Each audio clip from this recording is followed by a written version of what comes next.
পরিষ্কার করতে চায় তওবা করে না, আল্লাহর কাছে তওবা করে মাপ চেয়ে, আল্লাহর কাছে মাপ চেয়ে তওবা করে হুসাইনি হয়ে যায়। কি করে হুসাইনি হবে মুসলমান? নামাজ পড়ে। হুসাইন হুজুর নামাজ পড়েছিল। এই নবী উম্মত উম্মতিরা যখন সবাই শহীদ হয়ে গেল, সবাই শহীদ হয়ে যাওয়ার পরেতে হযরত হুসাইন হুজুর আমার যুদ্ধের ময়দানে গেলেন। হুসাইন হুজুরের সামনে দাঁড়িয়ে যাবে কে? কে দাঁড়াবে? কার সাহস আছে? কে বলে দুধ খেয়েছে? হযরত আলী হুজুরের ছেলে হুসাইন, হুসাইন ইবনে আলীর সামনে দাঁড়াবে। হুজুর ফিটকার হযরত রাসূল পাক সাল্লাল্লাহু আলাইহি ওয়াসাল্লামের তলোয়ার হযরত আলী হুজুরের বেটা হুসাইনের হাতে, হযরত হুসাইন হুজুরের হাতে। ছেলে খুদার ছেলে, ছেলে খুদার ছেলে, বাগের ছেলে, আল্লাহর বাগের ছেলে, আল্লাহর বাগের ছেলে, আসাদুল্লাহ ছেলে, আল্লাহর লাঠির ছেলে। এই নবী উম্মত উম্মতিরা হুসাইনের সামনে দাঁড়াবে। কার সাহস আছে? হুসাইনের সামনে দাঁড়াবে উলঙ্গ তলোয়ার নিয়ে। হযরত হুসাইন হুজুর আর যুদ্ধের ময়দানে ঝাঁপিয়ে পড়লেন। হুজুর আবার যুদ্ধের ময়দানে ঝাঁপিয়ে পড়লেন। যেমন পুকুর পাড়ে সব কচু গাছ হয়, যেমন পুকুর পাড়ে কচু গাছ হয়, বড় তলোয়ার গরু জবাই করার ছুরি নিয়ে যদি ওই কচু গাছগুলোকে মারা হয়, কচু গাছগুলোকে মারার সঙ্গে সঙ্গে যেমন কেটে কেটে পড়ে যাবে, ওই রকম তারা হুসাইন হুজুর তলোয়ার চালাচ্ছিল।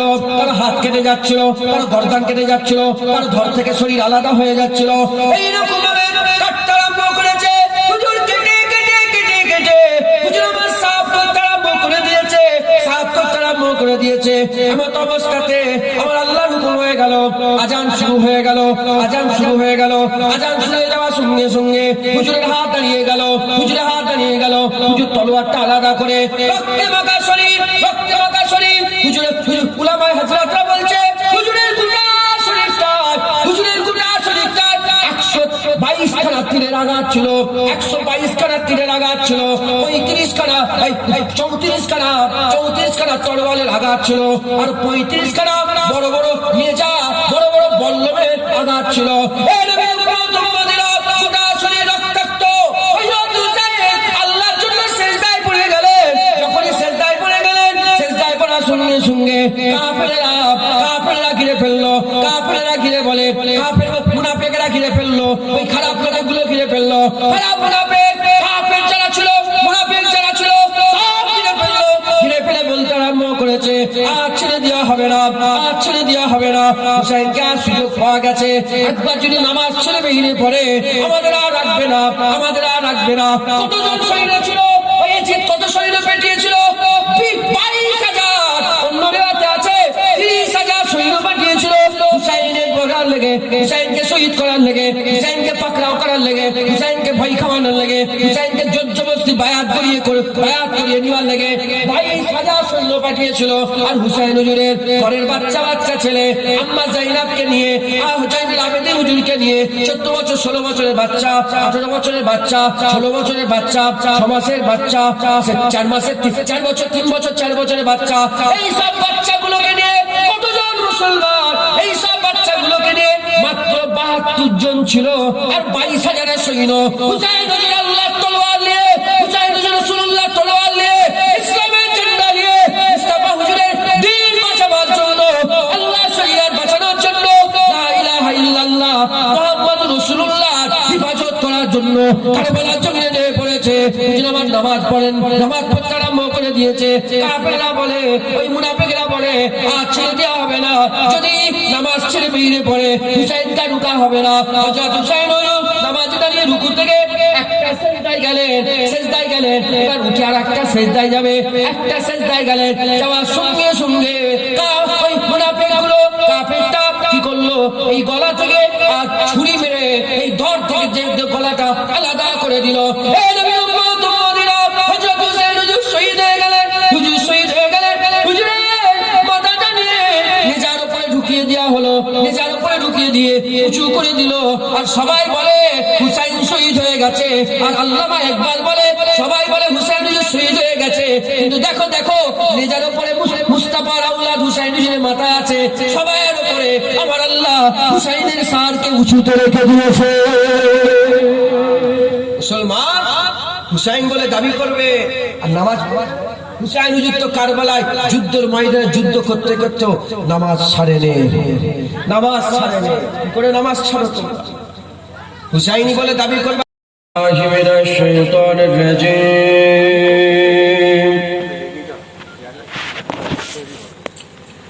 بسم الله الرحمن الرحيم نحمده ونصلي على رسوله الكريم أما بعد فيا أيها الحاضرون رحمنا ورحمكم الله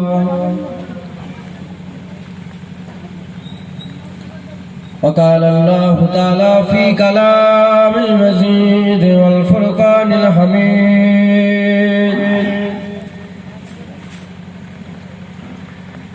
إن الله وملائكته يصلون على النبي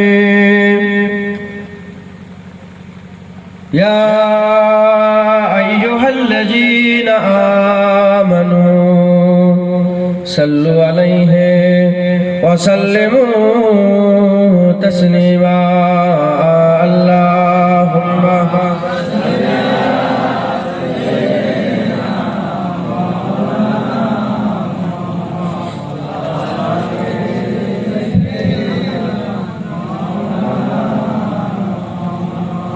हर नजर कांप उठेगी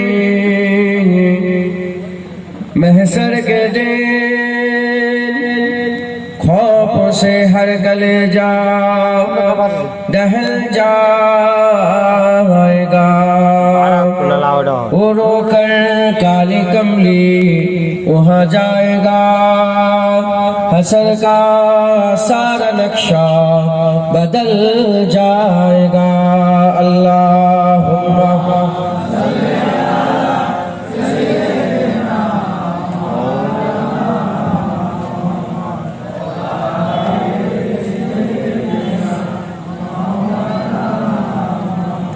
बोलो ला इलाहा इल्लल्लाह ला इलाहा इल्लल्लाह ला इलाहा इल्लल्लाह নেই কোনো মাবুদ আল্লাহ ছাড়া নেই কোনো প্রভু আল্লাহ ছাড়া নেই কোনো মাবুদ আল্লাহ ছাড়া নেই কোনো প্রভু আল্লাহ ছাড়া নেই কোনো দাতা আল্লাহ ছাড়া বলো লা ইলাহা ইল্লাল্লাহ লা ইলাহা ইল্লাল্লাহ লা ইলাহা ইল্লাল্লাহ মুহাম্মাদুর রাসূলুল্লাহ রসিবাল্লাহ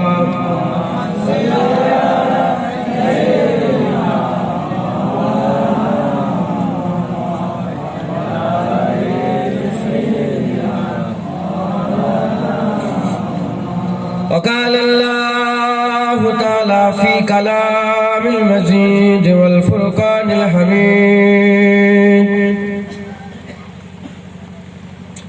وكنتم أمواتا فأحياكم ثم يميتكم ثم يحييكم ثم إليه ترجعون प्यारे हाजिर मजलिस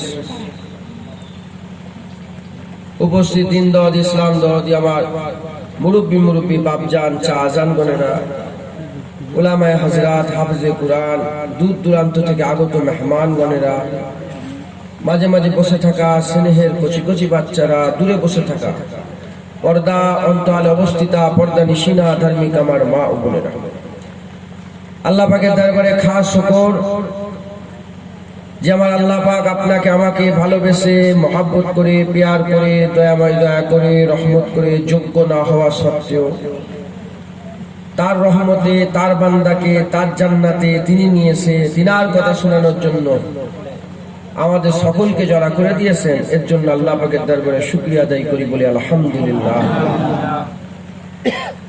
একত্রিত হয়েছি জড়া হয়েছি এমন একটা জায়গায় নিয়ে আল্লাহ বসিয়েছেন এমন একটা জায়গায় নিয়ে আল্লাহ হাজির করিয়েছেন যে জায়গাটার ব্যাপারে হাবিবুল্লাহ বলে গেছেন জান্নাতের বাগান এই জান্নাতের বাগান আমার আল্লাহ পাক আমাদের জন্য রুহানি জামা ধোয়ার খাস ধুপাখানা আল্লাহ করে দিয়েছেন। ধুপাখানায় আমরা জামা পরিষ্কার করি, কি করি বলেন? জামা পরিষ্কার ওরম যেমন এই জামা দেখছেন জাহিরি জামা, ওই রকম বাতিনি একটা জামা আছে রুহের জামা। যেমন এই জামা নোংরা হয়, রুহের জামা নোংরা হয়। যেমন এই জামা পরিষ্কার করা যায়, রুহের জামা পরিষ্কার হয়। যেমন এই জামায় ধুলো বালি কাদা নানা রকম ধুলোতে জামা ময়লা হয়ে যায়, ওই রকম দ্বারা রুহানি জামা গুনাতে, খারাপ কাজ করাতে, বদ আমলে, খারাপ কাজে, বদ কাজে নোংরা হয়ে যায়। হাওয়া দু রকমের, হাওয়া দু রকমের, একটা ঝড়ের হাওয়া আর একটা নরমাল যে হাওয়া সব সময় চলে, এই হাওয়া নরমাল স্বাভাবিক যে হাওয়া, এই হাওয়ায় ধুলো আছে কিন্তু ধুলো দেখা যায় না। ঝড়ের হাওয়ায় ধুলো থাকে কিন্তু ধুলো দেখা যায়। তো গুনাহ দু প্রকারের, একটা কবিরা গুনাহ আর একটা সগীরা গুনাহ, একটা বড় গুনাহ একটা ছোট গুনাহ। একটা গুনাহ দেখা যায় বোঝা যায়, আর একটা গুনাহ বোঝা যায় না দেখা যায়। এখন এই যে এখন যে হাওয়াটা এখন চলছে, এই হাওয়ায় কি ধুলো উঠছে দেখতে পাচ্ছেন আপনারা? কিন্তু হাওয়া তো চলছে, নিঃশ্বাস প্রশ্বাস হচ্ছে কি, অক্সিজেন কার্বন ডাই অক্সাইড হচ্ছে কি করে চলছে। কিন্তু এই হাওয়া ধুলো আছে আমরা দেখতে পাই, এই হাওয়াটা আমাদের শরীরে লাগছে, আমাদের শরীরে এই হাওয়া সবসময় লাগছে। যখন লাগছে হাওয়াটা তখন ধুলো লাগছে, ধুলো যখন লাগছে তখন বুঝতে পারা যায়নি, লেগে যাওয়ার পরে বুঝতে পারা যাচ্ছে। এই জামাটা আমি পরেছি, যখন বাড়ি যাবো বাড়িতে যে যখন খুলে ভালো করে গড় করে দেখবো সব ময়লা হয়ে গেছে। কি হয়ে গেছে বলেন? ময়লা। যখন জামাটা ময়লা হয়ে গেল আমি কি জামাটা খুলে ছিঁড়ে ফেলে দেবো না ধোবো? যখনই আমি ধুয়ে ফেলবো জামাটা, অপরিষ্কার অপরিচ্ছন্ন খারাপ নোংরা জামাকে আমার আল্লাহ ধোয়ার জন্য আবার নতুন করে দেবে, পরিষ্কার করে দেবে। অনুরূপ ভাবে আপনি যদি ঘরে একা একটা কোণে বসে থাকেন, আপনি আজকে এক্ষুনি উঠে বাড়িতে যাবেন, বাড়ি থেকে বাড়িতে যেসব আলমারিগুলো আছে ওই আলমারির মাথায় এরকম করে আগুনকে দেখবেন, দেখবেন পুরো কালো হয়ে যাচ্ছে আগুনের মতো। কেন? দরজা জানলা তো সবসময় বন্ধ থাকে, ওখানে ধুলো গেল কি করে? তার মানে যদি ঘরে চুপচাপ আপনি একা বসে থাকেন জামা পরে, ওখানেও আপনার জামা দাগ হবে। ওই রকম দ্বারা যদি আপনি একা সব ছেড়ে ছুড়ে জঙ্গলে যেও আল্লাহর ইবাদত করেন, ওখানেও আপনার গুনাহ হবে। কুল্লু বানি আদম খাত্তা, ওখানেও আপনার রুহানি জামা দাগ হয়ে যাবে। গুনাহ হবে, দাগ হবে, এটা বড় কথা নয়। বড় কথা হচ্ছে গুনাহটাকে কি করে মাফ করিয়ে নেওয়া হবে, দাগ কি করে পরিষ্কার হবে। জামায় দাগ লেগে গেল, জাহিরি জামা, আমার জামায় দাগ লেগে গেল, আর আমি যদি চোখে কানা হয়ে যায়, চোখ যদি আমার অন্ধ হয়, আমি কি দেখতে পাবো আমার জামায় দাগ লেগেছে? দেখতে পাবেন জামায় দাগ লেগেছে, বুঝা যাবে। যখন আপনার জামায় দাগ লেগে গেল, আপনি অন্ধ বলে আপনি বুঝতে পারলেন না, কি করে বুঝবেন? একদিন দাগ লেগে গেল, দুদিন দাগ লেগে গেল, 3 দিন দাগ লেগে গেল, 4 দিন দাগ লেগে গেল, হ্যাঁ ঘাম গায়ে, হ্যাঁ অনেকক্ষণ ধরে ওই জামাটা পরে আছেন, পরতে পরতে আস্তে আস্তে আস্তে আস্তে ওই জামার কি বেরোবে বলেন? দুর্গন্ধ বেরোবে। কি বেরোবে বলেন? দুর্গন্ধ। চোখে কানা দেখতে পাই না, কিন্তু গন্ধটা তো নিতে পারছে, দুর্গন্ধ বেরোচ্ছে। সে অনুভব করতে পারলো, সে বুঝতে পারলো যে আমার জামায় দাগ লেগে গেছে, পরিষ্কার করতে হবে। কি করতে হবে বলে? পরিষ্কার পরিষ্কার করতে হবে। তাহলে চোখে কানা লোকেরা, একটা চোখওয়ালা লোক দেখে ফেললো দাগ হয়ে গেছে, একদল বেরিয়ে গেল। দ্বিতীয় নম্বর, চোখে কানা দেখতে পাইনি, সে অনুভব করলো, বুঝতে পারলো, জ্ঞান নিল, গন্ধ বুঝতে পেরে সে জামাটা পরিষ্কার করলো। 3 নম্বর, আরেক দল লোক আছে, যে দলটা আমরা, যে দলটা আমরা চোখেও কানা হয়ে গেছি, আর আমাদের নাকও জাম হয়ে গেছে, সর্দি হয়ে গেছে। সর্দি হয়ে গেলে গন্ধ বুঝে যায়, গন্ধ বুঝে যায়। এই যে ভাইরাস জ্বরগুলো হচ্ছে না, কি খেচ্ছে ওটাও বুঝতে পারছি, ঝাল না মিষ্টি না কি, কথা ঠিক না ভুল? হ্যাঁ, তাহলে গন্ধ বেরোচ্ছে, কিন্তু গন্ধ আমার অনুভব করতে পারি। যদি আমার মা, আমার বাপ, পুলিশ সাহেব, ইমাম সাহেব, মৌলানা সাহেব, মুরব্বী, চাচি আমার হাতটা ধরে বলে, বেটা তোমার জামাই দাগ লেগে গেছে, খুব দুর্গন্ধ বেরোচ্ছে, তার কথায় আমি বিশ্বাস করে জামাটা ধোবো না ধুবনি বলে, যদি বলে আপনার আত্মীয় আপনার। আর আমরা জামার দাগ লেগেছে, জামা ময়লা কাঁধে করে বলি, সবাইকে বলি, র্যান্ডাম সব মানুষকে বলেন। পাগল তো কত ঘুরে ঘুরে বেড়ায়, আপনারা তো গ্রামে থাকেন, আপনারা এখানে কত পাগল দেখতে পান না। আমাদের ফুলপুরা শরীফ কলকাতাতে যে দেখে যান, হ্যাঁ সব পাগল ঘুরে ঘুরে বেড়াচ্ছে, আর নুগুরা দুর্গন্ধ বেরোচ্ছে, কিন্তু আমরা কোনোদিন বলিনি কই গো তোমার জামা নুগরা হয়ে গেছে বলি। কিন্তু আমার জামা নোংরা হয়ে গেলে আমার মা বলে, আমার বাপ বলে, আমার আত্মীয় স্বজন ভাই বলে, বোন বলে। আমরা জামাই দাগ লেগেছে কাঁধে করে বলি যারা আমাদের আপন হয়। মুসলমানের ছেলে একটু খেয়াল করে শুনে রেখে দেন, যেমন জাহিরি জামা চোখালা লোকেরা দাগ লাগলেই ধরে ফেলে, যারা যেমন জাহিরি জামা অন্ধ লোকেরা গন্ধ শুনে বুঝতে পেরে যায়, ওই রকম যারা মুসলমান, ওই রকম যারা মুসলমান রুহানি জামা যাদের চোখ আছে, তারা প্রতিদিনের গুনাহটা, প্রতিদিনের দাগটা প্রতিদিন পরিষ্কার করে নেয়। এই দল হচ্ছে আল্লাহর ওলিদের দল, আল্লাহর ওলিদের দল। আরেকটা দল হচ্ছে খারাপ, এমনি সাধারণ মুমিন মুসলমানের দল, তারা চোখে কানা, কিন্তু দুদিন তিন দিন ছাড়া ছাড়া অনুভব করতে পারে, বুঝতে পারে আমার গুনাহ হয়ে গেছে, রাত্রেবেলায় কান্নাকাটি করে আল্লাহ পেয়ে গেছে, গুনাহটা মাফ করে নেয়।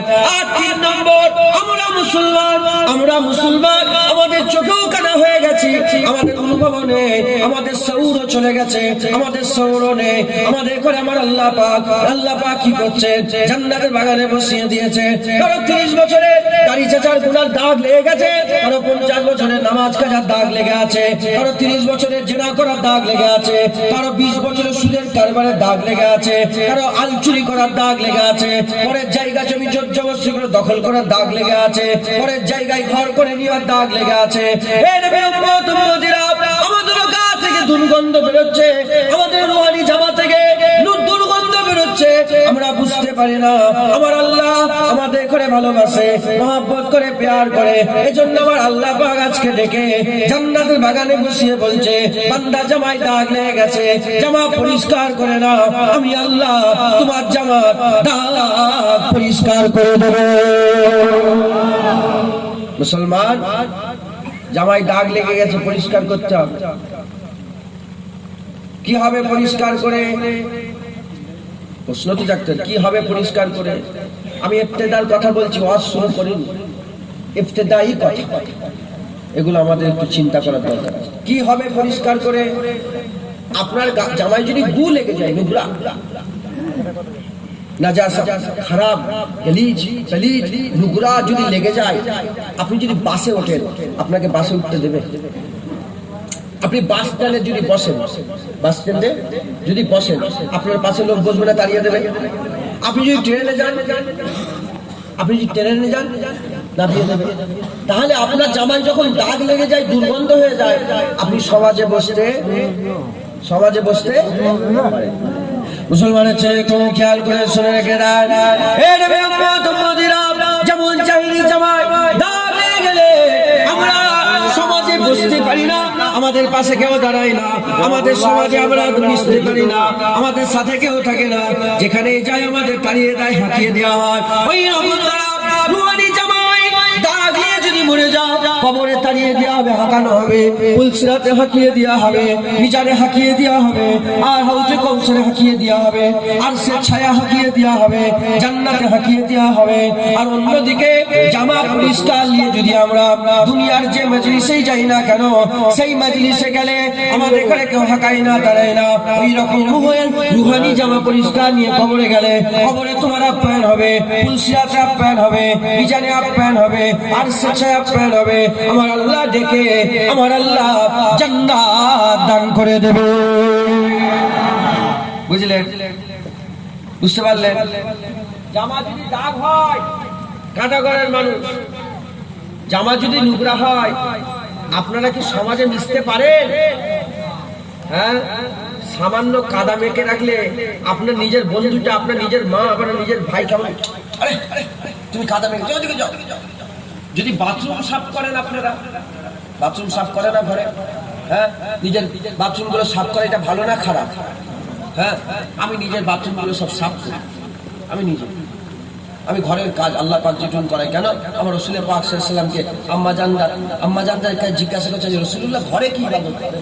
রাসূল পাক সাল্লাল্লাহু আলাইহি ওয়াসাল্লামের স্ত্রীরা, মানে আমাদের উম্মাতুল মুমিন, আমাদের আম্মা জানরা বললেন যে রাসূলুল্লাহ ঘরে জুতো সেলাই করে, রাসূলুল্লাহ ঘরে কাপড় সেলাই করে, রাসূলুল্লাহ ঘরে নিজের জামাটা সেলাই করে, রাসূলুল্লাহ ঘরে তরকারি কেটে দেন, রাসূলুল্লাহ ঘরে ঝাড়টা দিয়ে দেন, রাসূলুল্লাহ ঘরে সব সংসারের কাজ করে। সুবহানাল্লাহ, সংসারের কাজ করা একটা বড় ইবাদত যদি রাসূলুল্লাহ সুন্নাত অনুযায়ী করে। রাসূলুল্লাহ বলছে তোমাদের মধ্যে ওই লোকটাই ভালো যে তার স্ত্রীর কাছে ভালো। হ্যাঁ, স্ত্রীর কাছে ভালো হতে হবে না, হবে না বলে? স্ত্রীর কাছে ভালো হলে আল্লাহর কাছে ভালো। জুনায়েদকে দেখছো, জুনায়েদের বাপকে দেখছো, জুনায়েদের ভাইকে দেখছো, জুনায়েদের আত্মীয় স্বজনকে দেখছো, হ্যাঁ, ছোট হুজুরকে দেখছো, দাদা হুজুরকে দেখছো, হুজুর বাপ কে বাপ। আর ঘরে স্ত্রীর সঙ্গে কি ব্যবহার করছে তোমরা জানো? আল্লাহ জানে। যদি ঘরে স্ত্রীটা, হ্যাঁ, আমার বাপের উপরে, আমার দাদার উপরে, আমার চাচার উপরে, আমার ভাইয়ের উপরে যদি খুশি হয়ে যায়, আল্লাহ খুশি হবে। নাহলে তোমরা খুশি হচ্ছে, আল্লাহ খুশি হবে। আল্লাহ বলছে তোমরা যাতে করে ভালো মনে করো আমার কাছে তারা খারাপ, আবার তোমরা যাতে করে খারাপ মনে করো আমার কাছে তারা ভালো। বুঝতে পারলে? তো যাই হোক, যদি কেউ পিসাব পায়খানা বাথরুম সাফ করে, তার ঘরের মা, তার ঘরের স্ত্রী বলে হ্যাঁ এখানে আসুন, তুমি নোংরা, হ্যাঁ কথা ঠিক না। তাহলে বাইরের সমাজে যদি গন্ধ কাপড়লে যান, হাঁকাবে না? যেখানেই যাবেন সেখানেই হাঁকা, যেখানেই যাবেন সেখানেই ফাঁকা হয়ে যাবে, জায়গা তাড়িয়ে দেবে, হাঁকিয়ে দেবে। হ্যাঁ, ওই রকম ধারা মুসলমান রুহানি জামা যদি নোংরা হয়ে যায় আর ওই দাগ নিয়ে যদি মরে যাও, তুমি আখিরাতে যে মঞ্জিলে যাবে সেখানেই তোমাকে হাঁকিয়ে দেওয়া হবে, তাড়িয়ে দেওয়া হবে, কারণ তুমি নোংরা জামা নিয়ে এসেছো। মুসলমানের ছেলেরা তাই বলে দিয়ে যায়, হে নবীর উম্মত উম্মতিরা, জামা পরিষ্কার করে ফেলতে হবে। জামা কি করে পরিষ্কার হবে? দুনিয়ার জামা পরিষ্কার করার জন্য আমার আল্লাহ বিভিন্ন রকম ব্যবস্থা করেছে। সবচেয়ে বড় ব্যবস্থা আমার আল্লাহ পানি দিয়েছে। পানি সাফা, পানি সমস্ত খারাপকে ধুয়ে ফেলে দেয়, সমস্ত বাজে, সমস্ত নোংরা, সমস্ত গন্ধকে পানি সাফ করে দেয়। আল্লাহ পানি দিয়েছে। আমার আল্লাহ পাক মানুষের মাথাতে বুদ্ধি দিয়ে সার্ফ বের করেছেন, সার্ফ বের করেছেন, সাবুন বের করেছেন, নানা রকমের কেমিক্যাল বেরিয়ে হয়ে গেছে। যেমন দুনিয়ার জামা পরিষ্কার করার নানা রকম জায়গা আছে, এক একটা জামা আছে মেশিনে দিয়ে দেওয়া হয়, মেশিনে সাফ হয়ে যায়। ওয়াশিং মেশিন আছে, ওয়াশিং মেশিন একটা পদ্ধতি, মা বাপেরা কাছাকাছি করে একটা পদ্ধতি, নিজে কাছাকাছি করে একটা পদ্ধতি। এমনও দাগ লেগে যায় যে দাগ উঠাতে চাই না, ওই দাগ নিয়ে আমরা কি করি? ধুপাখানায় দিয়ে চলে আসি। ওই ধুপাখানার লোকেরা ভালো করে পিটিয়ে পিটিয়ে সুন্দর করে কি করে, এই কাপড়টাকে ভালো করে থেতলে থেতলে আস্তে আস্তে দাগটাকে পরিষ্কার করে দেয়। যেমন দুনিয়ার জাহিরি জামার দাগ পরিষ্কার করার অনেক রকম ব্যবস্থা আছে, ওই রকম রুহানি জামা দাগ করার আমার আল্লাহ অনেক রকম ব্যবস্থা করে দিয়েছে। কেউ যদি তওবা করে আমার আল্লাহ পাক তাকে মাফ করে দেয়। তুবু ইলাল্লাহি তাওবাতান নাসুহা, আল্লাহ বলেছে ইন্নাহু হুয়াত তাওয়াবুর রহিম, আল্লাহ বলেছে লা তাকনাতু মিন রাহমাতিল্লাহ ইন্নাল্লাহা ইয়াগফিরু যুনুবা জামিআ ইন্নাহু হুয়াল গফুরুর রহিম, আল্লাহ বলে দিয়েছে চলে যাও, মাফ চাও, কান্নাকাটি করো, আমার আল্লাহ পাক মাফ করে দেবে। আমার সব গুনাহ কান্নাকাটিতে মাফ হয় না, যাও চলে যাও, কিছু দান খয়রাত করো, দান খয়রাত করলে আল্লাহ গুনাহ মাফ করে দেয়। আবার সব গুনাহ দান খয়রাতে মাফ হয় না, যাও চলে যাও, আর চলে যাও, কোথায় চলে যাও? আল্লাহর কাবা শরীফে চলে যাও। কাবা শরীফে কাবা শরীফের চাদরে দাঁড়িয়ে দাঁড়িয়ে সেনে কাবাতে আল্লাহ তাআলা দোয়া চাও, আমার আল্লাহ গুনাহ মাফ করে দেবে। আবার ওখানে একটা হাজিরা আসওয়াদ বলে পাথর আছে, ওই হাজিরা আসওয়াদে চুমা দিয়ে দাও, ওখানে আমার আল্লাহ জামা পরিষ্কার করে দেয়। আবার চলে যাও আরাফাতে, ওখানে আল্লাহ গুনাহ মাফ করে। মিনাতে চলে যাও, ওখানে আল্লাহ গুনাহ মাফ করে। মুজদালিফায় চলে যাও, ওখানে আল্লাহ গুনাহ মাফ করে। আর দুনিয়ায় যদি তোমার রুহানি জামায় এমন দাগ লেগে যায় যে দাগ কোথাও পরিষ্কার হবে না, যে দাগ কাবায় পরিষ্কার হবে না, যে দাগ মিনায় পরিষ্কার হবে না, যে দাগ মুজদালিফায় পরিষ্কার হবে না, যে দাগ আরাফাতে পরিষ্কার হবে না, যে দাগ আল্লাহ পাকের ওই হাজিরা আসওয়াদে চুমু খেলে পরিষ্কার হবে না, সবচেয়ে বড় গুনাহ যদি করে ফেলো আমার আল্লাহ বলছে হাবিবুল্লাহ দরবারে চলে যাও, রাসূলুল্লাহ দরবারে চলে যাও। রাসূলুল্লাহ দরবারে গিয়ে তোমার পুরার কথাটা রাসূলুল্লাহকে শোনাও, রাসূলুল্লাহকে শুনিয়ে রাসূলুল্লাহকে বলো, রাসূলুল্লাহকে বলো, রাসূলুল্লাহ শুনে নেবে। শর্ত, রাসূলুল্লাহ যদি তোমার গুনার জন্য আল্লাহর কাছে একবার মাপ চেয়ে দেয়, দয়াময় আল্লাহ তোমার যত বড়ই গুনাহ হোক না কেন হুজুরের বলাতে আমার আল্লাহ দোয়া কবুল করে মাফ করে দেবে। তাহলে হবে না সুবহানাল্লাহ? তাহলে বড় বড় নিয়ামতের জায়গা আল্লাহ পাক করেছে হুজুরের দরবার। সব গুনাহ, যেমন হুজুরের দরবার গুনাহ মাফ, কাবা শরীফ গুনাহ মাফ, হাজরা আসওয়াদ, এই যে কথাটা বললাম রাসূলুল্লাহর দরবারে গিয়ে দোয়া চাইলে আল্লাহ। এখানে অনেক মুফাসসিরে কুরআন, অনেক নয়, দুই একটা মুফাসসিরে কুরআন, দুই একজন, এরা কি তাফসীর করেছে জানেন? তাফসীর ইবনে কাসির তাফসীর করেছে। কি তাফসীর করেছে? এখানটায় দুই একজন তাফসীর করেছে যে এরকম, এইটা হুজুর যখন বেঁচে ছিল তখন কি বলেছে? হুজুর যখন বেঁচে ছিল দুনিয়াতে তখন। এখন আমি কথা বলি যে কুরআনটা কি রাসূলুল্লাহ বেঁচে যখন থাকবে তখনের জন্য না, আল্লাহ কুরআনকে সারা জীবনের লেগে করেছে, কিয়ামত পর্যন্ত চলবে। তো কুরআনের প্রতিটা হুকুম রাসূলুল্লাহ পর্যন্তই শেষ নয়, ওটা চলবে, বরকরার থাকবে, বরকরার থাকবে। কথা ঠিক না ভুল বলেন? তাহলে আমার আল্লাহ কি করবে? হুজুরের দরবারে গেলে তোমার যত বড়ই গুনাহ হোক না কেন আমার আল্লাহ দয়াময় মাফ করে দেবে। একবার জোরে বলুন সুবহানাল্লাহ। মুসলমানের ছেলে একটু খেয়াল করে শুনে রেখে দাও, এই নবীর উম্মত উম্মতিরা, তাহলে আমরা তো সবাই কাবায় যেতে পারি না, আমরা সবাই হুজুরের দরবারে যেতে পারি না। আমার আল্লাহ পাক যে জায়গাটায় আমাদের করে জড়া করে দিয়েছে, যে জায়গা আল্লাহ পাক বসিয়ে দিয়েছে, এই জায়গাকে আমার আল্লাহ গুনাহ মাফের একটা খাস জায়গা করেছে। মা বাইনা মেম্বারি অরাউজাতি অরাউজাতুম মির রিয়াজুল জান্নাত। হুজুর বলেছে রিয়াজুল জান্নাত, রিয়াজুল জান্নাত কোন থেকে কোনটা পর্যন্ত, কোনটা থেকে কোনটা পর্যন্ত? মা বাইনা মেম্বারি, কোন রিওয়ায়াতে আছে মা বাইনা মেম্বারি অবাইতি, কোন রিওয়ায়াতে আছে মা বাইনা মেম্বারি ও রওজাতি। এক কথা, হুজুরের ঘরটাকে আর হুজুরের সামনের দলিশটাকে আমার আল্লাহ জান্নাত বানিয়ে দিয়েছে। আর ওই জান্নাত হুজুরের চাওয়ায় আল্লাহ আল্লাহ রাসূলের কথাবার্তা বলার জন্য, আল্লাহ আল্লাহ রাসূলের কথাবার্তা বলার জন্য আল্লাহর মুস্তাফার কথাতে আল্লাহ এত পাওয়ার দিয়েছে, এত ক্ষমতা দিয়েছে, যেখানে বান্দা আল্লাহর কথা বলবে, হাবিবুল্লাহর কথা বলবে, আমার আল্লাহ জায়গা ধরে জান্নাত বানিয়ে দেবে। আর ওই জান্নাত বানিয়ে দেওয়ার সঙ্গে সঙ্গে যেমন রাসূলুল্লাহর ঘরের পাশে রিয়াজুল জান্নাত, যে মর্যাদা আল্লাহ পাক দিয়েছেন, এই জান্নাতের আল্লাহ সেই মর্যাদা দান করে দেবে।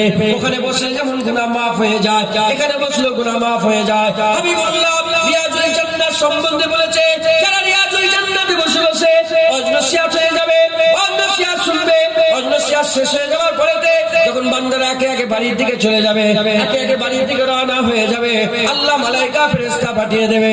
ওই মালায়েকা ফেরেশতাগুলো এসে বান্দাদের বলবে, এ বান্দা যাও, চলে যাও, চলে যাও, এতক্ষণ ধরে তোমরা মেহনত করে কষ্ট করে আল্লাহর জান্নাতে বসেছিলে, আমার আল্লাহ সংবাদ পাঠিয়ে দিয়েছে, চলে যাও, তোমাদের জীবনের সমস্ত গুনাহ দয়াময় আমার আল্লাহ মাফ করে দিয়েছে। ধূপাখানা, খারাপ কাপড় নিয়ে আসবে, ধূপাখানায় দেবে, কাপড়টা পরিষ্কার করে ধূপাখানা নিয়ে দেবে, পরিষ্কার করে তোমাকে দিয়ে দেবে। কথা ঠিক না ভুল বল? পরিষ্কার করে দিয়ে দেবে। এবার জামা পরে যদি আমি কাদা ঘাঁটি তো দাগ লাগবে, এখান থেকে জামা আল্লাহ পাকের হুকুম পরিষ্কার হয়ে যায়। জামা কি হয় বলে? পরিষ্কার, পরিষ্কার হয়ে যায়। আজকেও আল্লাহ পাকের দ্বারা মাপ চাইতে হবে, আল্লাহ আপনাদের জামা পরিষ্কার করে দেবে। আর একই ভুল যদি বারবার করে, জামাইতে এমন দাগ লেগে যাবে, পরিষ্কার হওয়া মুশকিল হয়ে যাবে। শুনছেন? আমাদের মধ্যে অনেকে আছে, আমাদের মধ্যে অনেকে আছে, তারা কি করে জানেন? না, তারা কি করে জানেন? কিছু কিছু লোক আছে সবসময় ধোয়া চকচকে পরিষ্কার জামা, আবার কিছু কিছু লোক আছে নোংরা জামাই পরে। যে নোংরা জামা পরে করে সে কি মায়ের পেট থেকে এরকম হয়ে এসেছে? না, ওটা স্বভাব হয়ে গেছে। ওটা কি হয়ে গেছে বলে? স্বভাব। ওরকম করতে করতে করতে করতে করতে এমন হয়ে গেছে, 2 দিন 3 দিন ছাড়া ছাড়া জামা পরিষ্কার করে ওই একই জামা পরে সকালবেলা ঘুম থেকে পড়ছে, ওইটা বিকেলবেলা ওইটাই পড়ছে, আবার ওইটাই পরে রাত্রে ঘুমোচ্ছে, আবার ঘুম থেকে আবার ওই জামাটাই, একই জামা পরে 2 দিন 3 দিন 4 দিন কাটিয়ে দিচ্ছে। এই কথা ঠিক বলছো না? হ্যাঁ। আর কিছু কিছু লোক আছে একটু জামা নোংরা হয়ে গেলে সঙ্গে সঙ্গে ধুয়ে পরিষ্কার করে আবার নতুন জামা। যারা নতুন জামা পরে ধোয়া পরিষ্কার জামা পরে আল্লাহ পাক তাদের ভালোবাসেন বেশি, যারা নোংরা জামা পরে ঘুরে বেড়ায় জাহিরের কথা বলছে তাদের আল্লাহ বেশি ভালোবাসেন। হ্যাঁ, আল্লাহ পাক, আল্লাহ কি বলেন? আল্লাহ পাক, আল্লাহ তাইয়্যিব, আল্লাহ পাক পছন্দ করে তাইয়্যিব, পরিষ্কার পরিচ্ছন্নকে আল্লাহ পছন্দ করে। আর পরিষ্কার পরিচ্ছন্ন একটা ঈমানের অঙ্গ বানিয়ে দিয়েছে। দুনিয়ার জাহিরি জামা যদি পরিষ্কার পরিচ্ছন্ন যদি ঈমানের অঙ্গ হয়, তা রুহানি জামাটাকে কত চকচকে রাখতে হবে খেয়াল আছে আপনাদের? মুসলমানের ছেলে একটু খেয়াল করে শুনে রেখে দেন, এই নবী উম্মত উম্মতিরা, রুহানি জামা পরিষ্কার করতে হবে। কি করে রুহানি জামা পরিষ্কার হবে আমি আপনাদের সংক্ষেপে বুঝিয়ে দিয়ে যাই। আমার আল্লাহ পাক কি করবেন? জামা পরিষ্কার করে দেবে। তওবা করতে হবে, ইস্তেগফার করতে হবে। তওবা আলাদা, ইস্তেগফার আলাদা। তওবা কাকে বলে, ইস্তেগফার কাকে বলে, আওবা কাকে বলে? এই নবীর উম্মত উম্মতিরা, তওবা ইস্তেগফার কাকে বলে? আওবার একটা ভাগ আছে তওবার, আমি দুটো ভাগের কথা বলে দিই, একটা হচ্ছে ইস্তেগফার আর একটা হচ্ছে তওবা। ইস্তেগফার আলাদা, তওবা আলাদা। ইস্তেগফার কাকে বলে? মুখ দিয়ে বলাকে বলে, কাকুতি মিনতিকে করাকে বলে, দিও জারি করাকে বলে। আল্লাহ পাকের হুজুরে মাথা হাত করে কান্নাকাটি করা, রাত্রিবেলা আল্লাহ পাকের দরবারে কান্নাকাটি করা, আল্লাহ পাকের দরবারে একা একা বলা, আল্লাহ মাফ করে দেন, ওই ভুলটা করে ফেলেছি, আপনি তো জানেন কোনটা করেছি, আল্লাহ আপনি আমাকে দয়া করে দয়াময় মাফ করে দেন, আল্লাহ আপনি আমাকে ক্ষমা করে দেন। এইরকম ভাবে আল্লাহর কাছে বলে বলে মাফ চাওয়াকে ইস্তেগফার বলা হয়। তওবা কাকে বলে? যে গুনাহ থেকে ইস্তেগফার করবে, যে খারাপ কাজ থেকে ইস্তেগফার করবে, ওই কাজটা আর জীবনে করব না, ওর নাম হচ্ছে তওবা করা। এই নবী উম্মত উম্মতিরা, তওবা করতে হবে, ইস্তেগফার করতে হবে, কান্নাকাটি করতে হবে, চোখের পানি বের করতে হবে। যত চোখের পানি আল্লাহর জন্য বের করবে, আমার আল্লাহ পাক তোমার চোখের পানিকে আমার আল্লাহ পাক পছন্দ করে নিলে জীবনের গুনাহগুলোকে আমার আল্লাহ মাফ করে দেবে। তবে খেয়াল রাখতে হবে লোক দেখানি যেন না হয়ে যায়। আল্লাহ বলছে তোমরা একা একা লুকিয়ে লুকিয়ে আল্লাহর সঙ্গে কথা বলো, আল্লাহর সঙ্গে দোয়া করো, আল্লাহর কাছে মাফ চাও, আল্লাহর কাছে তওবা করো। লুকিয়ে লুকিয়ে একা একা আল্লাহকে মহব্বত করেন, আল্লাহকে প্যার করেন। এই নবী উম্মত উম্মতিরা, একা একা রাত্রিবেলায় যখন সবাই ঘুমিয়ে পড়বে, তুমি নামাজ পড়ে বিছিয়ে আল্লাহ পাকের দরবারে কান্নাকাটি করো, তওবা করে নাও, মাফ চেয়ে নাও, রুহানি জামা আল্লাহ পরিষ্কার করে দেবে।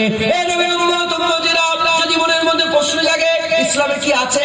একা একা লুকিয়ে লুকিয়ে লোকের সমাজ থেকে দূরে একা হয়ে গিয়ে ইবাদত করা ইসলামে কি আছে? তাহলে আমি আপনাদের বলে দিয়ে যাই, খবর নিয়ে দেখে যাও। তুর পর্বতে যখন 40 দিনের লেগে, প্রথমে 30 দিন হলো, তারপরে 10 দিন বাড়িয়ে দেওয়া হলো, 40 দিনের লেগে হযরত মুসা কালিমুল্লাহ যখন একা হয়ে গেল, আমার আল্লাহ খুশি হয়ে তাওরাত কিতাব দিলেন, হারুনকে নবী করে দিলেন। হযরত জাকারিয়া আলাইহিস সালাম 3 রাতের জন্য, হযরত জাকারিয়া আলাইহিস সালাম 3 রাতের লেগে যখন আলাদা হয়ে গেলেন, একা হয়ে গেলেন, আমার আল্লাহ পাক তার ছেলে হিসাবে ইহইয়া দান করে দিলেন। আর আমার রাসূলুল্লাহ যখন 40 দিনের লেগে, 17 দিনের লেগে, 19 দিনের লেগে, 21 দিনের লেগে হীরা গুহায় একা একা আল্লাহকে ডাকতে আরম্ভ করলো, আমার আল্লাহ হীরা গুহাতে মুস্তাফাকে কুরআন দান করে দিলেন। তাহলে যখনই বান্দারা একা হয়ে গেছে, আমার আল্লাহ তাদের নিয়ামত দিয়েছে। তোমরা আল্লাহর জন্য একা হয়ে একটু কান্নাকাটি করে জামা পরিষ্কার করেন, বলেন ইনশাআল্লাহ। হুসাইন হুজুর জামা নোংরা না পরিষ্কার? জোরে বলে, কোন সন্দেহ আছে? কোন সন্দেহ আছে? না, কোন সন্দেহের অবকাশ নেই। হুসাইন হুজুরের জামা পরিষ্কার, আর ইয়াজিদের জামা নোংরা, দাগ পলিত, নিকৃষ্ট, জঘন্য, ফাসিক, ফাজিল, মদখোর। হ্যাঁ, কেউ মুফাসসির, কোন আলেমরা বলেছেন যে লন্ডিয়াবাজ, জিনা করতো, মেয়ে ছেলেদের নাচাতো। শুনছেন আপনারা? কোন আলেমরা বলেছে ফাসিক, কাফের বলবো না, কারণ ইমামে আজম আবু হানিফা সুকুত এখতিয়ার করেছেন, তাই জুনায়েদও সুকুত এখতিয়ার করবে, কারণ আমি হানাফি। আবার আহমদ বিন হাম্বল হুজুর কাফের বলে রেখেছেন, আহমদ বিন হাম্বল হুজুর কাফের ফতোয়া দিয়ে দিয়েছে। 4 ইমামের এক ইমাম, তবে ইজতিহাদ করেছেন যেগুলো ইমামদের, উনাদের এমন মাকামের ইমাম ছিলেন, উনাদের ঠিক হলে একটা সওয়াব, ভুল হলে 2টো সওয়াব। উনারা ভুলও কিছু করে ফেলেন, কি হবে? আলেমরা ভুল করলে কটা সওয়াব হয়? ডবল হয়, 2টো হয়। আর ঠিক করলে, তোমরা যে ভুল করলে গোলমাল হয়ে যাবে।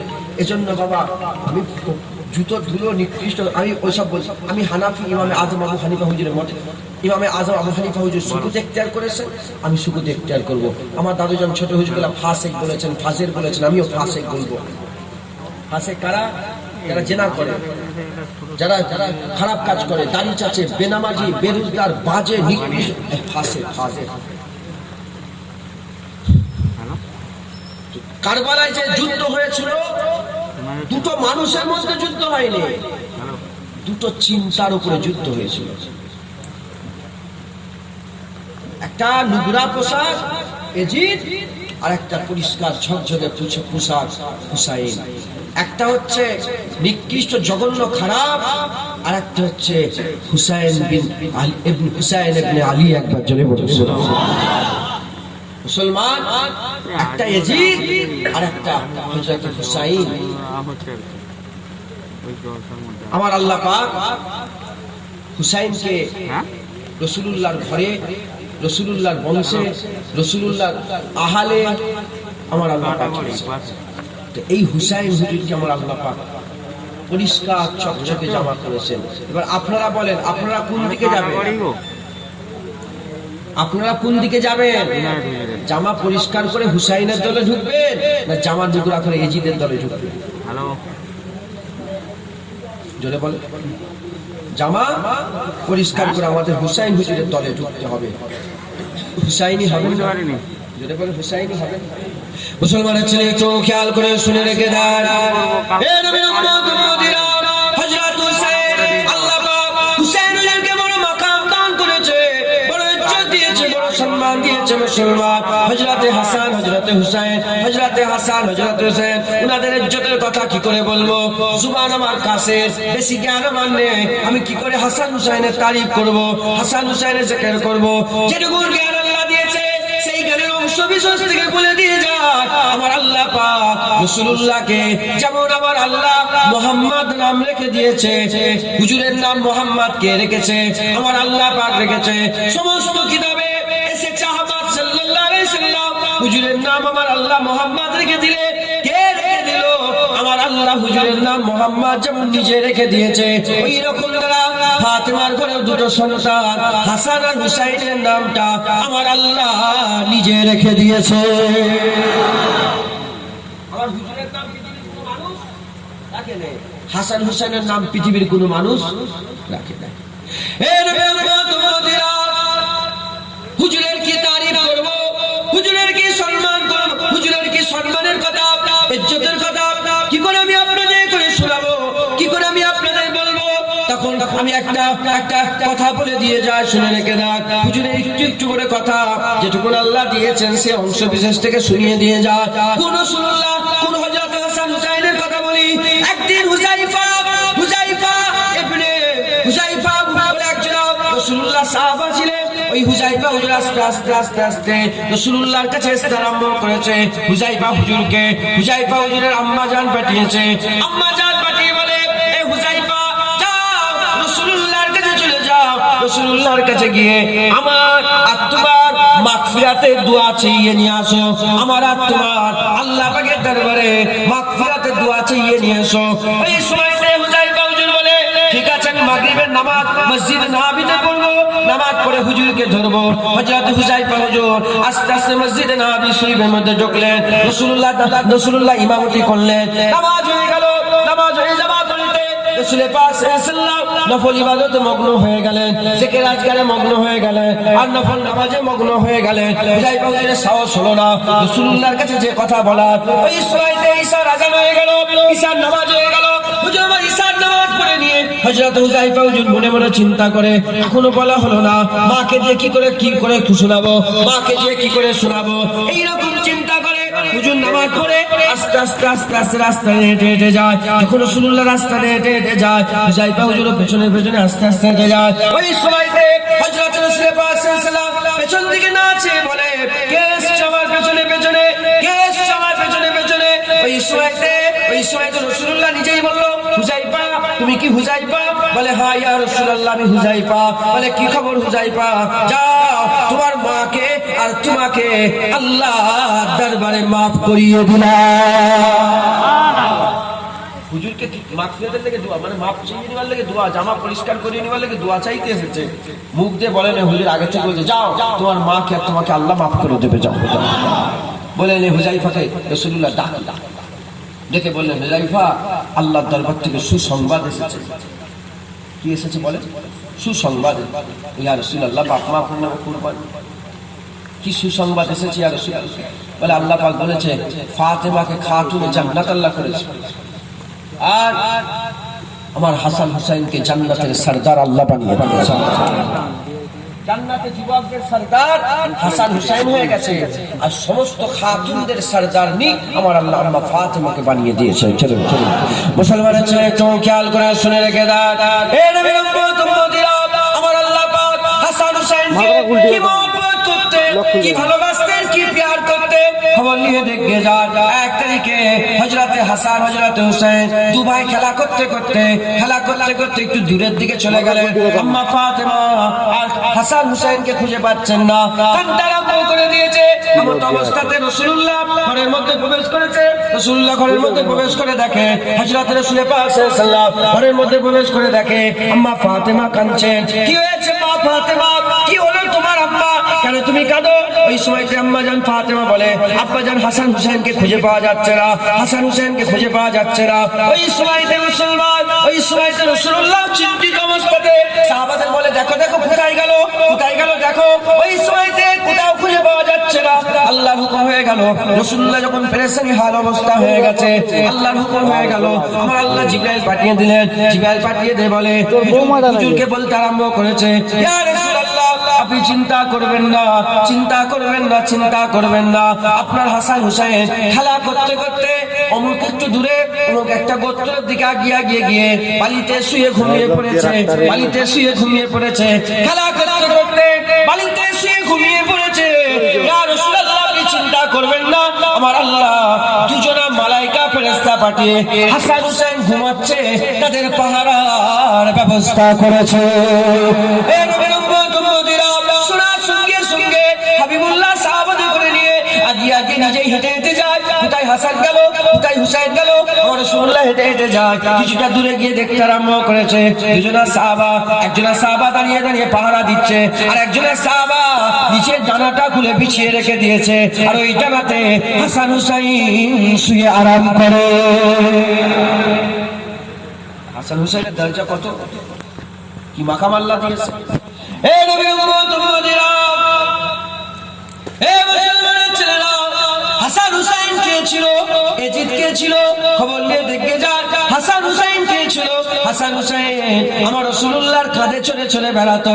এই নবীর উম্মত উম্মতিরা, যত সাহাবা আছে সমস্ত সাহাবাদের ইজ্জতের কথা একদিকে রেখে দাও। আবু বকর সিদ্দিক, ওমর ফারুক, উসমান গনি, হযরত মাওলা আলী, হযরত আব্বাস, হযরত জুবায়ের, হযরত ফুবায়ের, হযরত কাতাদা, হযরত সাদ বিন আবি ওয়াক্কাস, হযরত খালিদ বিন ওয়ালিদ, হযরত সাল বিন সাদ আস-সাইদি।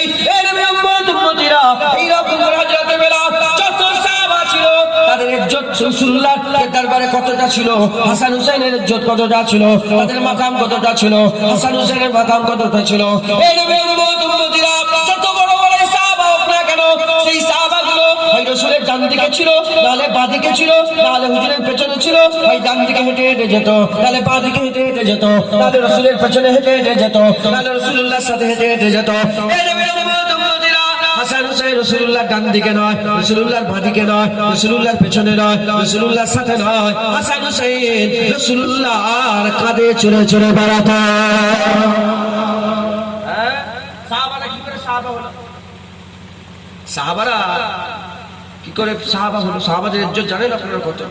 সারা পৃথিবীর সমস্ত ওলিদের ইজ্জত এক জায়গায় রেখে দাও, সাহাবা একটা কথা, একটা সাহাবার উটের যে উটে ফিরে তারা ঘুরতো, সেই উটের পায়ের ধুলো উড়িয়ে দাও, সেই ধুলো যে উড়ে যায়, সেই ধুলোর পরিমাণ পৃথিবীর কোন ওলি আল্লাহ হতে পারবে না। এত মাকাম সাহাবা। তাম বিশ্বের সমস্ত মানুষ তারা যদি দান খায়রাত করে, হ্যাঁ কতটা দান খায়রাত করে, আমি তুমি তুমি তুমি আমি আপনি আপনি আমরা যদি দান করি, উহুদ পাহাড় পরিমাণ সোনা যদি দান করি, আর সাহাবারা যদি আল্লাহ রাস্তায় একখানা গম, এক পিস গম দেখেছেন আপনারা, এক পিস গম, এত নয়, এক মুঠো নয়, এক পিস গম দান করলে সাহাবাদের ধারে কাছে উহুদ পাহাড় পরিমাণ সোনা দান করাটাও হবে না। এত মাকাম আল্লাহ সাহাবাদের দিয়েছে। মুসলমানের ছেলে তো খেয়াল করে শুনে রেখে দাও, এই নবীর উম্মত উম্মতিরা, সেই সাহাবাগুলো কেন সাহাবা হলো, কিসের জন্য সাহাবা হলো?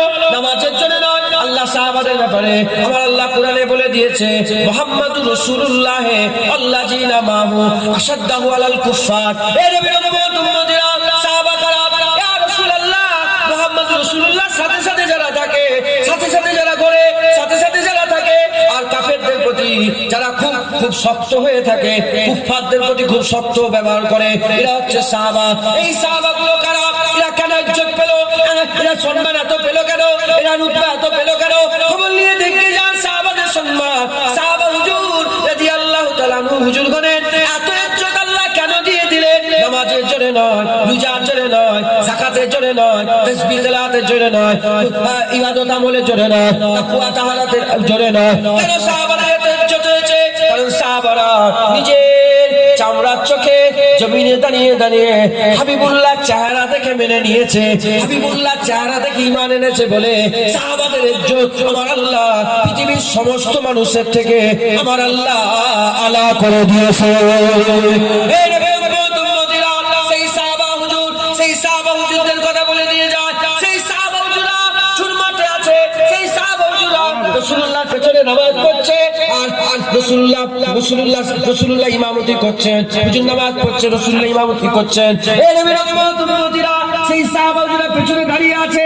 হযরত হাসান হুজুর সাফা চিরে চিরে নামাজ চলছে মসজিদে নববীতে। হুজুরের হযরত আলী হুজুরের দরজা মসজিদে নববীতে খুলতো, রাসূলুল্লাহর দরজা মসজিদে নববীতে খুলতো। এই নবীর উম্মত উম্মতিরা, সেই বাচ্চা পেইরে পড়েছে, আস্তে আস্তে রাসূলুল্লাহ সিজদা দিয়ে দিয়েছে, রাসূলুল্লাহর পিঠের উপর উঠে পড়েছে, রাসূলুল্লাহর পিঠের উপর উঠে পড়েছে, রাসূলুল্লাহর পিঠের উপর উঠে পড়েছে।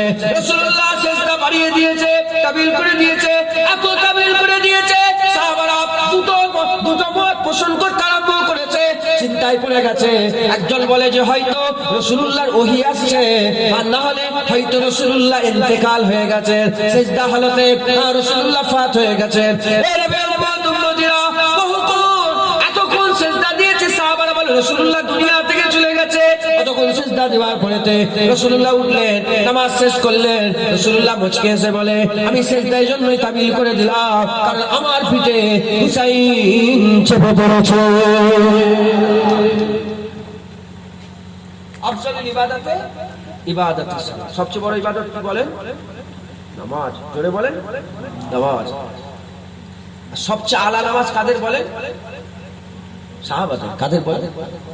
আর সাহাবাদের থেকেও সবচেয়ে বড় নামাজ, আল্লাহর প্রিয় নামাজ কে পড়েছে বলে? আমার হুজুর পাক সাল্লাল্লাহু আলাইহি ওয়াসাল্লাম। জোরে বলেন, হুজুরের থেকেও ভালো কেউ নামাজ পড়তে পারবে? কোরআনে কি নামাজ লেখা আছে যে এইভাবে পড়ো, দুটো সেজদা, একটা রুকু, একটা, এসব লেখা আছে? সুবহানাল্লাহ আলা কি করতে সব লেখা আছে? না। পরে কার নামাজ কি নামাজ তাফসীরে বর্ণনা আছে কি? নেই, কিচ্ছু নেই। বড় ইবাদত কিন্তু কিচ্ছু নেই। আমার রাসূলুল্লাহ, এখানে উলামায়ে হযরতরা বলছেন যে আল্লাহ পাক তার সবচেয়ে বড় ইবাদত নামাজকে কেন আল্লাহ দিলেন, কেন আল্লাহ কোরআনে বর্ণনা করলেন? এখানে বর্ণনা করা হচ্ছে, উলামায়ে হযরতরা বলছে এজন্যই আল্লাহ দেয়নি, কারণ সবচেয়ে বড় ইবাদত যদি কেউ শিখতে চায় হাবিবুল্লাহর দরবারে যেতে হবে, ওখান থেকে সবচেয়ে বড় ইবাদতের শিক্ষা পাওয়া যায়। একদম জোরে বলল, সবচেয়ে বড় ইবাদত নামাজ, আফজালুল ইবাদাত ইবাদাতুস সালাত, সবচেয়ে বড় ইবাদত নামাজ।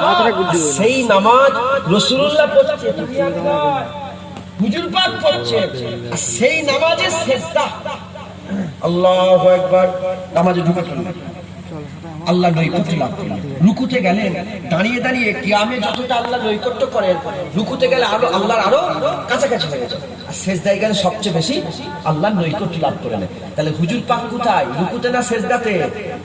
জোরে বলেন, সেজদাতে। সেজদা কাকে দিচ্ছে? জোরে বলেন, আল্লাহ রাসূল সেজদা কাকে দিয়েছে? আল্লাহকে। রুকু আল্লাহতে, আল্লাহকে, তাসবিহ আল্লাহ, আর পিঠে হুসাইন চেপেছে, খেয়াল করা। বলে যদি আমি সেজদা দিই, আমার পিঠে যদি কোনো বাচ্চা হতো, আর আমি যদি আল্লাহর খেয়ালে থাকি, পিঠে বুঝতে পারবো? উঠলেই তো ফেলে দেবো। হযরত হুসাইন যখন পিঠে চেপেছে, রাসূলুল্লাহ তো সেজদা দিচ্ছে, আর জামাত চলছে। এমনি একা একা নামাজ নয়, জামাত চলছে। কি চলছে বলে? জামাত চলছে। আমরা ইসলাম কোথা থেকে পেয়েছি? রাসূলুল্লাহর কাছ থেকে তো পেয়েছি। ওখানে কেউ মাথা মারতে পারবে? বা জামাতে রাসূলুল্লাহ ইমামতি করছেন, সেখানে হুসাইন হুজুর চেপেছে। শুধু হুসাইন হুজুর চেপেছে, হুজুর চেপেছে বলে, হযরত হুসাইন হুজুর চেপেছে বলে সেজদা তাবিল করে দিয়েছেন, বাড়িয়ে দিয়েছেন। কেন বাড়িয়ে দিয়েছে? যদি উঠে যায় হুসাইন হুজুর পড়ে যাবে, হুসাইন হুজুর ক্ষতি হয়ে যাবে। যখন হুসাইন হুজুর পড়ে যাবে, ক্ষতি হয়ে যাবে, আমার রাসূলুল্লাহ সহ্য করতে পারে না। এই সেজদা থেকে পড়ে যাবে, সহ্য করতে পারবে না। এই জন্য হুজুর সেজদা বাড়িয়ে দিয়েছে। তাহলে ওই সেজদাতেও তো হুসাইন পড়ে না যায়, এই খেয়াল রাসূলুল্লাহর আসে না। হুসাইনের মাকাম প্রতিবাদ তোমরা চিন্তা করো। হুসাইন হুজুরের ইজ্জত আল্লাহ কত দিয়েছেন, তোমরা ঠিক করে চিন্তা করে দেখো। মুসলমানের ছেলে একটু খেয়াল করে শুনে রেখে দাও, এ নবী উম্মতিরা, মুসলমানের ছেলেরা, এই তুলনায় হয়নি মুসলমান, এজিদার হুসাইনের তুলনায় হয়নি। হযরতে হুসাইন হুজুর যদি এইরকম ভাবে, যদি এরকম করতো যে আমি হুসাইন হুজুর, আমি হুসাইন হুজুর এইরকম ভাবে, আর এজিদের বায়াত গ্রহণ করবো না, এজিদের বায়াত গ্রহণ করবো না, চলে যাব অন্য জায়গায়, অন্য মাকামে চলে যাব, অন্য জায়গায় চলে যাব। যদি হুসাইন হুজুর চলে যেতে, এতে শরীয়তে দৃষ্টিতে কোন রকম কোনো খারাপ হতো না। যদি হিজরত করে অন্য জায়গায় চলে যেতে, শরীয়তের দৃষ্টিতে কোন রকম খারাপ হতো না। কিন্তু হযরত হুসাইন হুজুর অন্য জায়গায় পালালেন না। হুজুর রাস্তায় খবর পেয়ে গেলেন যে এজিদ সৈন্য পাঠিয়ে দিয়েছে, ইমাম মুসলিম শহীদ হয়ে গেছেন। হুজুর সব খবর পাওয়ার পরে তো কেন কারবালাতে গেলেন? হুসাইন হুজুর বলে, যদি আজকে আমি পালিয়ে যাই, আজকে যদি আমি পালিয়ে যাই, আমার নানার উম্মতগুলো তারাও সবসময় বাতিলকে দেখে পালাবে, হক পেছন দিকে চলে যাবে, হক পেছন দিকে চলে যাবে, হক পিছিয়ে যাবে, হক ধূলিসাৎ হয়ে যাবে। না না না, আমি সার কাটিয়ে দেবো, আমি আল্লাহর জন্য, আল্লাহকে খুশি করার লেগে জীবন দিয়ে দেবো।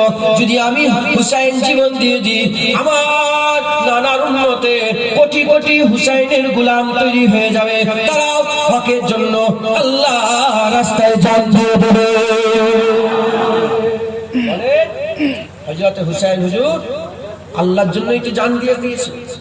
সেই মাকাম হুসাইন হুজুর হচ্ছে চকচকে পরিষ্কার জামা, আর এদিকে পালিত ফাসেক ফাজের বেহুদা এজিদ লুগরা জামা।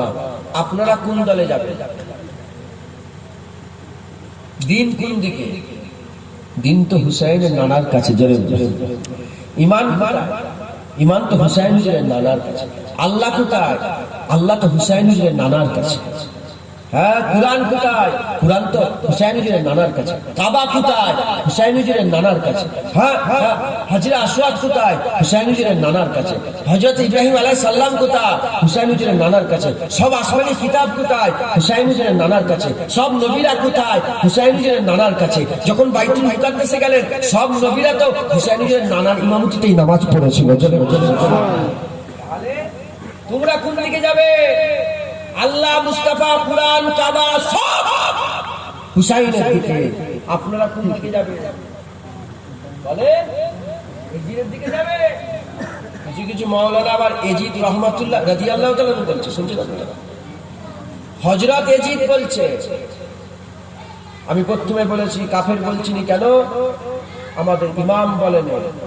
তবে আমি ছেড়ে কথা বলবো না, ফাসেক বলবো। আমার দাদু বলেছে, আমার দাদু আল্লাহর ওলি ছিল ফাঁস। আমি তো গুনাহগার, নিজেই খারাপ নিকৃষ্ট, আমি কুত্তাও বলবো, আমি নিকৃষ্ট জঘন্য বলবো, পালিত বলবো, খারাপ বলবো, নিকৃষ্ট বলবো না বলবো নি বলে? হ্যাঁ, মুসলমান মুসলমান। তাহলে আমরা হুসাইনের দলে যাব। হুসাইনের দলে যেতে গেলে কি করতে হবে? হুসাইনের যে কাওয়ানিন আছে, হুসাইনের যে উসুল আছে, হুসাইনের যে ওসিয়াত আছে, আমাদের সেই ওসিয়াতটাকে মানতে হবে। কেন হুসাইন কেন যুদ্ধ করলেন? কেন ইয়াজিদকে মানলেন? বলে রাসূলুল্লাহর ঘরে ছেলেরা কোনদিন নাইনসাফি করে? হাসান হুসাইন আল্লাহ নাম রেখেছে, নাইনসাফি করবে? জোরে বলে কেন বায়াত গ্রহণ করলেন না? কারণ রাসূলুল্লাহ হযরত হুসাইন যখন মক্কা শরীফে হজ করতে এসেছিল, হজ করে যখন মদিনা শরীফে ফিরে যায়, মদিনা শরীফে গিয়ে দেখে যে সব দুর্গন্ধ বেরোচ্ছে। হুসাইন বলে কিসের গন্ধ বেরোচ্ছে? যে দেখে এজিদ মদ খাচ্ছে। মদিনায় বসে বসে মদ খেচ্ছে, মদ। এজিদ একবার হজ করেছিল, তাও মেয়েদের করে সামনে সাথে করে নিয়ে এসেছিল, যে এন্টারটেইনমেন্ট করার লেগে, যে এত বড় সফর কি করে যাবো, নাচানাচি করার লেগে নিয়ে এসেছিল, মাদি নিয়ে এসেছিল। আর হযরত হুসাইন 25 বার হজ করেছে, সওয়ারি থাকার সত্ত্বেও হুজুর আমার হেঁটে হেঁটে মক্কায় যে হজ করে এসেছে 25 বার। বাবা হ্যাঁ মুসলমান হযরত হুসাইন হুজুর আমার রাসূলুল্লাহ খাস, রাসূলুল্লাহ আমার রাসূলুল্লাহ হুসাইন মিন্নি ওয়া আনা মিনাল হুসাইন, হুসাইন আমার থেকে আর আমি হুসাইনের থেকে। একবার জোরে বলুন সুবহানাল্লাহ। মুসলমান তাহলে হযরত হুসাইন হুজুর তিনি কত আলা মাকাম ছিলেন কিনা। আমরা যদি হুসাইন হুজুরকে সত্যিকারের ফলো করি, আমরা আল্লাহ পাকের জান্নাতি হয়ে যাব। একবার জোরে বলুন সুবহানাল্লাহ। হুসাইন হুজুর কোনদিন নাইনসাফি করতে পারে না। যে হুসাইনকে আল্লাহ জান্নাতের সরদার বানিয়েছে, যে হুসাইনের মহব্বত রাসূলুল্লাহর মহব্বত বলেছে, যে হুসাইনকে মহব্বত করলে আল্লাহ তাকে মহব্বত করবে বলেছে, সেই হুসাইন কোনদিন নাইনসাফি করতে পারে না। যদি এজি সত্যিকারের ভালো হতো, যদি সত্যিকারের দিনদার হতো, পরেশগার হতো, মুত্তাকি হতো, এজি যদি সত্যিকারের ভালো হতো, তাহলে হুসাইন হুজুর মাথা হ্যাট করে চোখ বন্ধ করে এজিদের বায়াত গ্রহণ করে নিত। কিন্তু হুসাইন হুজুর দেখেছে এজিদ নিকৃষ্ট জঘন্য মদখোর মাতাল, এজিদ নিকৃষ্ট জঘন্য খারাপ। যদি আমি ওই নিকৃষ্ট জঘন্য খারাপের কাছে মাথা নত করে ফেলি, আমার নানার উম্মত লক্ষ লক্ষ কোটি কোটি উম্মত ওই নিকৃষ্ট জঘন্যের কাছে মাথা নত করে ফেলবে। তাহলে কি হবে? আমার নানার উম্মতরা সব জাহান্নামী হয়ে যাবে। আর আজকে যদি হক আর বাতিলের মাঝখানে কারবালার ময়দানে হক আর বাতিল কোনদিন এক হবে না। যখনই এক করতে যাবে, আমি হুসাইন আমার শাহাদাতের কথা মনে পড়ে যাবে। যখনই এক করতে যাবে, আমি হুসাইন আমার কারবালার কথা মনে পড়ে যাবে। হযরত হুসাইন সার ঝুঁকাইলে সার কাটিয়ে দিয়েছে। আপনারা বলেন আপনারা কি বাতিলের কাছে মাথা নত করবেন? মাথা নত করবেন না। যদি হুসাইনই হতে চান, বাতিলের কাছে মাথা নত করা যাবে না। মুসলমানের ছেলে একটু খেয়াল করে শুনে রেখে দাও, যারা সত্যিকারের ইয়াজিদি, তারাও জবান দিয়ে হুসাইনি করছে। ঢোল তবলা বাজিয়ে হাই হোসেন হাই হোসেন, হাই হোসেন হাই হোসেন, হাই হোসেন হাই হোসেন করছে। আমার হুসাইন হুজুর কারবালা জমিনে কোনদিন হাই হোসেন করে না, কোনদিন হাই হোসেন করে না। আমার হুসাইন হুজুর কোনদিন কারবালা জমিনে দুঃখ প্রকাশ করে না। হযরতে আলী আকবর, হযরতে আলী আসগর, দুটো সন্তান, দুটো ছেলে। আলী আসগর একটার নাম, আরেকটা আলী আকবর নাম। হযরতে আলী আকবরকে সেজিয়ে বুঝিয়ে তলোয়ার হাতে দিয়ে ঘোড়ার উপরে সওয়ার করে দিয়ে যখনই পাঠিয়ে দিয়েছে পাঠিয়ে দেওয়ার সঙ্গে সঙ্গে যুদ্ধের ময়দানে যুদ্ধ করতে আরম্ভ করে দিলে।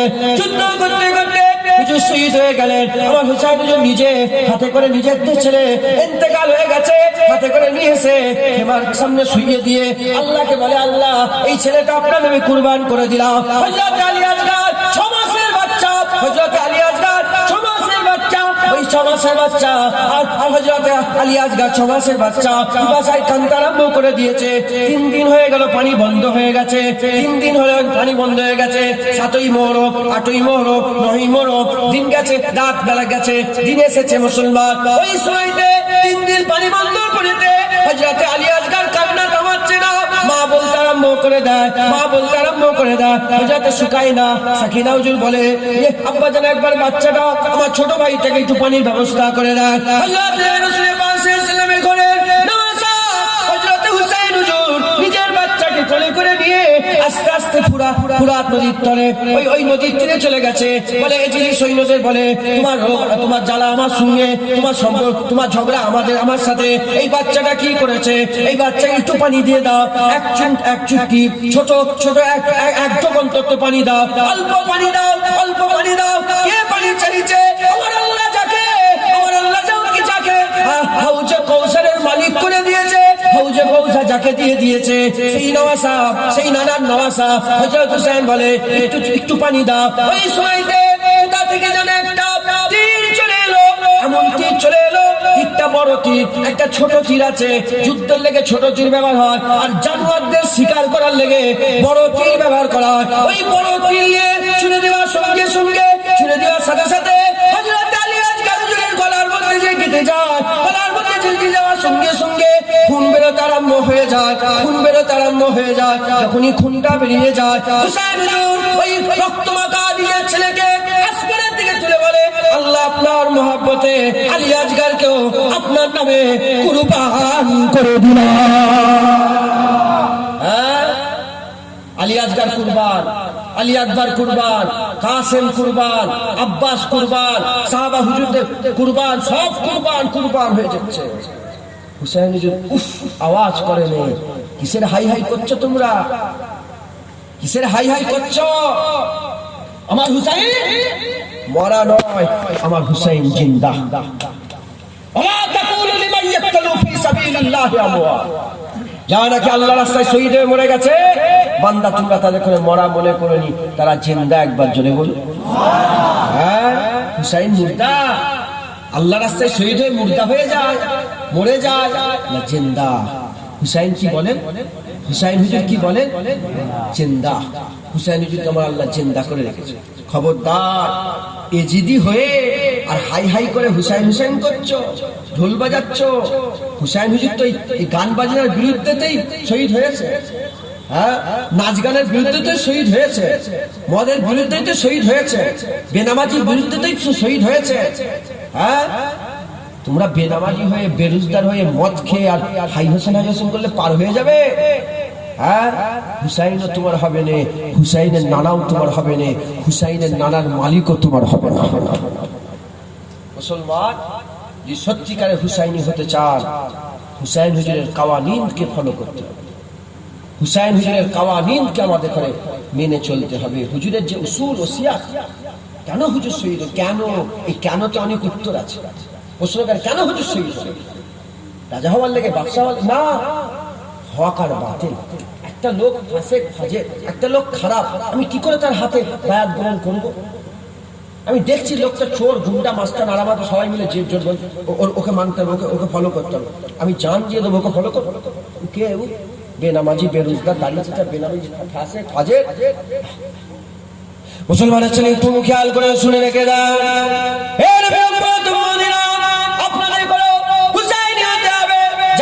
পরিষ্কার করতে চান, তওবা করে নেন, আল্লাহকে তওবা করে মাপ চেয়ে, আল্লাহ পাকের কাছে মাপ চেয়ে তওবা করে হুসাইনি হয়ে যান। কি করে হুসাইনি হবে মুসলমান? নামাজ পড়ে।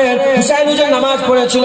এই নবী উম্মত উম্মতিরা যখন সবাই শহীদ হয়ে গেল, সবাই শহীদ হয়ে যাওয়ার পরেতে হযরত হুসাইন হুজুর আমার যুদ্ধের ময়দানে গেলেন। হুসাইন হুজুরের সামনে দাঁড়িয়ে যাবে কে? কে দাঁড়াবে? কার সাহস আছে? কে বলে দুধ খেয়েছে? হযরত আলী হুজুরের ছেলে হুসাইন, হুসাইন ইবনে আলী সামনে দাঁড়াবে। হুজুর পিত্তার হযরত রাসূল পাক সাল্লাল্লাহু আলাইহি ওয়াসাল্লামের তলোয়ার হযরত আলী হুজুরের বেটা হুসাইনের হাতে, হযরত হুসাইন হুজুরের হাতে। ছেলে খুদার ছেলে, ছেলে খুদার ছেলে, বাগের ছেলে, আল্লাহর বাগের ছেলে, আল্লাহর বাগের ছেলে, আসাদুল্লাহ ছেলে, আল্লাহর লাঠির ছেলে। এই নবী উম্মত উম্মতিরা হুসাইনের সামনে দাঁড়াবে। কার সাহস আছে? হুসাইনের সামনে দাঁড়াবে উলঙ্গ তলোয়ার নিয়ে।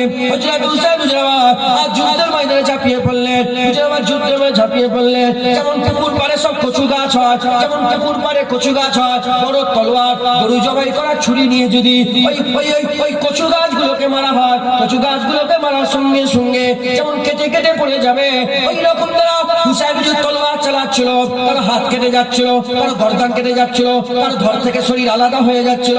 এইরকম ভাবে কাটতে আরম্ভ করেছে। হুজুর কেটে কেটে কেটে কেটে হুজুর আমার সাফ করতে আরম্ভ করে দিয়েছে, সাফ করতে আরম্ভ করে দিয়েছে। এমন অবস্থাতে আমার আল্লাহর হুকুম হয়ে গেল, আজান শুরু হয়ে গেল, আজান শুরু হয়ে গেল। আজান শুরু হয়ে যাওয়ার সঙ্গে সঙ্গে হুজুরের হাত দাঁড়িয়ে গেল, হুজুরের হাত দাঁড়িয়ে গেল। হুজুর তলোয়ারটা আলাদা করে, রক্তে মাখা শরীর, রক্তে মাখা শরীর। হুজুরের উলামায়ে হযরতরা বলছে হুজুরের গোটা শরীরটা, হুজুরের গোটা শরীরটা 122 খানা তীরের আঘাত ছিল, 122 খানা তীরের আঘাত ছিল, 35 খানা 34 খানা তরবারের আঘাত ছিল, আর 35 খানা বড় বড় নেজা, বড় বড় বল্লমের আঘাত ছিল। এই নবী উম্মতেরা গোটা শরীর রক্তাক্ত। হযরত হুসাইন আল্লাহর জন্য সিজদায় পড়ে গেলেন। যখনই সিজদায় পড়ে গেলেন, সিজদায় পড়ার সঙ্গে সঙ্গে কাফেররা ঘিরে ফেললো, কাফেররা ঘিরে বলে, কাফের মুনাফিকরা ঘিরে ফেললো, ওই খারাপ লোকগুলো ঘিরে ফেললো। খারাপ মুনাফিক, কাফের যারা ছিল, মুনাফিক যারা ছিল, সব ঘিরে ফেললো। ঘিরে ফেলে বলতে আরম্ভ করেছে, আজ ছেড়ে দেওয়া হবে না, আজ ছেড়ে দেওয়া হবে না। হুসাইনকে আর সুযোগ পাওয়া গেছে, একবার যদি নামাজ ছেড়ে বেরিয়ে পড়ে আমাদের আর রাখবে না, আমাদের আর রাখবে না। কতজন শহীদ ছিল, কত শহীদ পেটিয়েছিল? 22,000। অন্য রেওয়াতে আছে 30,000 শহীদ পাঠিয়েছিল হুসাইনের বগার লেগে, হুসাইনকে শহীদ করার লেগে, হুসাইনকে পাকড়াও করার লেগে, হুসাইনকে ভয় খাওয়ানোর লেগে, হুসাইনকে জবরদস্তি বায়াত করিয়ে নেওয়ার লেগে 22,000 সৈন্য পাঠিয়েছিল। আর হুসাইন হুজুরের ঘরের বাচ্চা বাচ্চা ছেলে আম্মা জাইনাবকে নিয়ে, আর হুসাইনুল আবেদিন হুজুরকে নিয়ে 14 বছর 16 বছরের বাচ্চা, 18 বছরের বাচ্চা, 16 বছরের বাচ্চা, 6 মাসের বাচ্চা, 4 মাসের 4 বছর 3 বছর 4 বছরের বাচ্চা, এই সব বাচ্চাগুলোকে নিয়ে কতজন মুসলমান, এই সব বাচ্চাগুলোকে নিয়ে মাত্র 72 জন ছিল। আর 22,000 সৈন্য। হুসাইন হুজুর আল্লাহর তলোয়ার নিয়ে, হুসাইন হুজুর রাসূলুল্লাহ তলোয়ার নিয়ে, ইসলামের ঝান্ডা নিয়ে, মুস্তাফা হুজুরের দ্বীন বাঁচাবার জন্য, আল্লাহর শরীয়ত বাঁচানোর জন্য, লা ইলাহা ইল্লাল্লাহ মুহাম্মাদুর রাসূলুল্লাহ হিফাজত করার জন্য কারবালার জমিনে নেমে পড়েছে। হুজুর আমার নামাজ পড়েন, নামাজ পড়তে আরম্ভ করে দিয়েছে। কাফেররা বলে, ওই মুনাফিকরা বলে, আজ ছেড়ে দেওয়া হবে না, যদি নামাজ ছেড়ে বেরিয়ে পড়ে হুসাইনটা রুকা হবে না। হযরত হুসাইন নামাজ দাঁড়িয়ে রুকু থেকে একটা সেজদায় গেলেন, সেজদায় গেলেন, এবার উঠে আর একটা সেজদায় যাবে, একটা সেজদায় গেলেন, যাওয়ার সঙ্গে সঙ্গে ওই মুনাফিকগুলো, কাফেরটা কি করলো, এই গলা থেকে আর ছুরি মেরে এই ধর থেকে যে গলাটা আলাদা করে দিল। এই নবী উম্মতিরা হযরত হুসাইন হুজুর শহীদ হয়ে গেলেন, হুজুর শহীদ হয়ে গেলেন। হুজুরের মাথাটা নিয়ে নেজার উপরে ঢুকিয়ে দেওয়া হলো, নেজার উপরে ঢুকিয়ে দিয়ে উঁচু করে দিল। আর সবাই বলে হুসাইন শহীদ হয়ে গেছে। আর আল্লামা ইকবাল বলে, সবাই বলে হুসাইন হুজুর শহীদ হয়ে গেছে, কিন্তু দেখো দেখো নেজার উপরে মুস্তাফার আওলাদ হুসাইন হুজুরের মাথা আছে, সবার উপরে আমার আল্লাহ হুসাইনের সারকে উঁচুতে রেখে দিয়েছে। মুসলমান হুসাইন বলে দাবি করবে আর নামাজ। হুসাইন হুজুর তো কারবালায় যুদ্ধের ময়দানে যুদ্ধ করতে করতে নামাজ ছাড়েনি, নামাজ ছাড়েনি। কি করে নামাজ ছাড়ো তোমরা? হুসাইনি বলে দাবি করবে আর নামাজ পড়বে না, এটা হতে পারে? জোরে বলে নামাজ পড়বেন। বাচ্চারা, বাচ্চারা শোনো, যখন আলী আকবর হুজুর যুদ্ধ করতে, ওনার বয়স ছিল 16 বছর না 18 বছর বয়স ছিল। 18 বছরের ছেলে সব বসে আছে, বাচ্চা বাচ্চাগুলো 17 বছর 16 বছরের ছেলে। তোমাদের বয়সের ছেলেরা ইসলামের জন্য যুদ্ধ করেছে, জোরে বলো সুবহানাল্লাহ। আর তোমরা বলো এখন আমরা ছোট। হ্যাঁ, তারেক বিন জিয়াদের নাম শুনেছেন আপনারা? তারিক বিন জিয়াদ যে স্পেন ফাতহ করেছিল, তার বয়স ছিল 18 বছর। তারিক বিন জিয়াদ, স্পেন, আন্দলুস, আন্দলুস নাম শোনেন? গুলিস্তানে আন্দলুস নাম শোনেন না আপনারা? আন্দলুস এখনকার বর্তমান স্পেন। স্পেন ফুটবল খেলা হয়, দেখেন না আপনারা? স্পেন বলে একটা দেশ আছে না, নেই জানেন না? ওই স্পেনটা মুসলমান ফাতহ করেছিল। নাম কি বাচ্চাটা? বাদশা ছিল কি? তারিক ইবনে জিয়াদ ফাতহ করেছিল। বয়স কত? 18 বছর। হ্যাঁ, সুলতান আলাউদ্দিন বলে একজন সেলজুক সুলতান ছিলেন, সুলতান আলাউদ্দিন।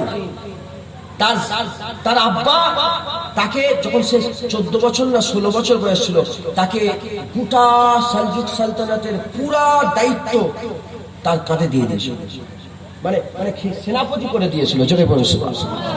বাচ্চা বাচ্চা ছেলেরা ইসলামের জন্য কত কত জিহাদ করেছে, কত সংগ্রাম করেছে। বাচ্চারা, মুরব্বীরা, বড়রা, জোয়ানেরা, যুবকেরা সবাইকে বলছে নামাজ পড়তে হবে। যদি হুসাইনি হতে চান নামাজ পড়েন, আর যদি এজিদি হতে চান নামাজকে অবহেলা করে হই হই করেন। নামাজ পড়ার দরকার আছে না নেই বলেন? নামাজ পড়ার দরকার আছে না নেই বলেন? নামাজ বলেন ইনশাআল্লাহ। হুসাইনি যদি হতে চান নামাজ পড়তে দরকার, কথা ঠিক না? নামাজ নামাজ পাক নাপাকের জ্ঞান করেন, মদ থেকে দূরে থাকেন, জেনা থেকে দূরে থাকেন, খারাপ কাজ থেকে, অশ্লীল কাজ থেকে, বাজে কাজ থেকে আমাদের সকলকে দূরে থাকতে হবে। বলেন ইনশাআল্লাহ। জোরে বলেন ইনশাআল্লাহ। দরুদ পড়েন আল্লাহুম্মা আলা সাইয়্যিদিনা মাওলানা মুহাম্মদ ওয়া আলা আলি সাইয়্যিদিনা মাওলানা দরুদ আল্লাহুম্মা সাল্লি আলা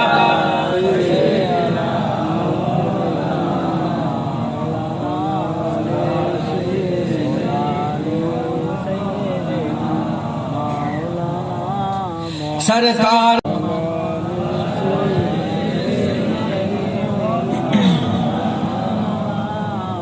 আমার দিনদার ইমানদার পরেশগার নেককার আল্লাহ ওয়ালা মুত্তাকি ভাইরা, আল্লাহ নিয়ে এসে হাজির করে দুই চার কথা আল্লাহ পাক বললাম। কালকে দাওয়াতে এসেছিলাম, পাশে ইন্দা বলে একটা জায়গা আছে, ওখান থেকে বাড়িতে গেলাম তখন 2-2:30 বাজে। এখন ঘুমিয়ে পড়লে তো এখন গোলমাল হয়ে যাবে, তো জেগে এই গজলটা শুনছিলাম বাড়িতে, ঘরে শুয়ে গজলটা আমার ভালো লাগলো, তবে লিখলাম।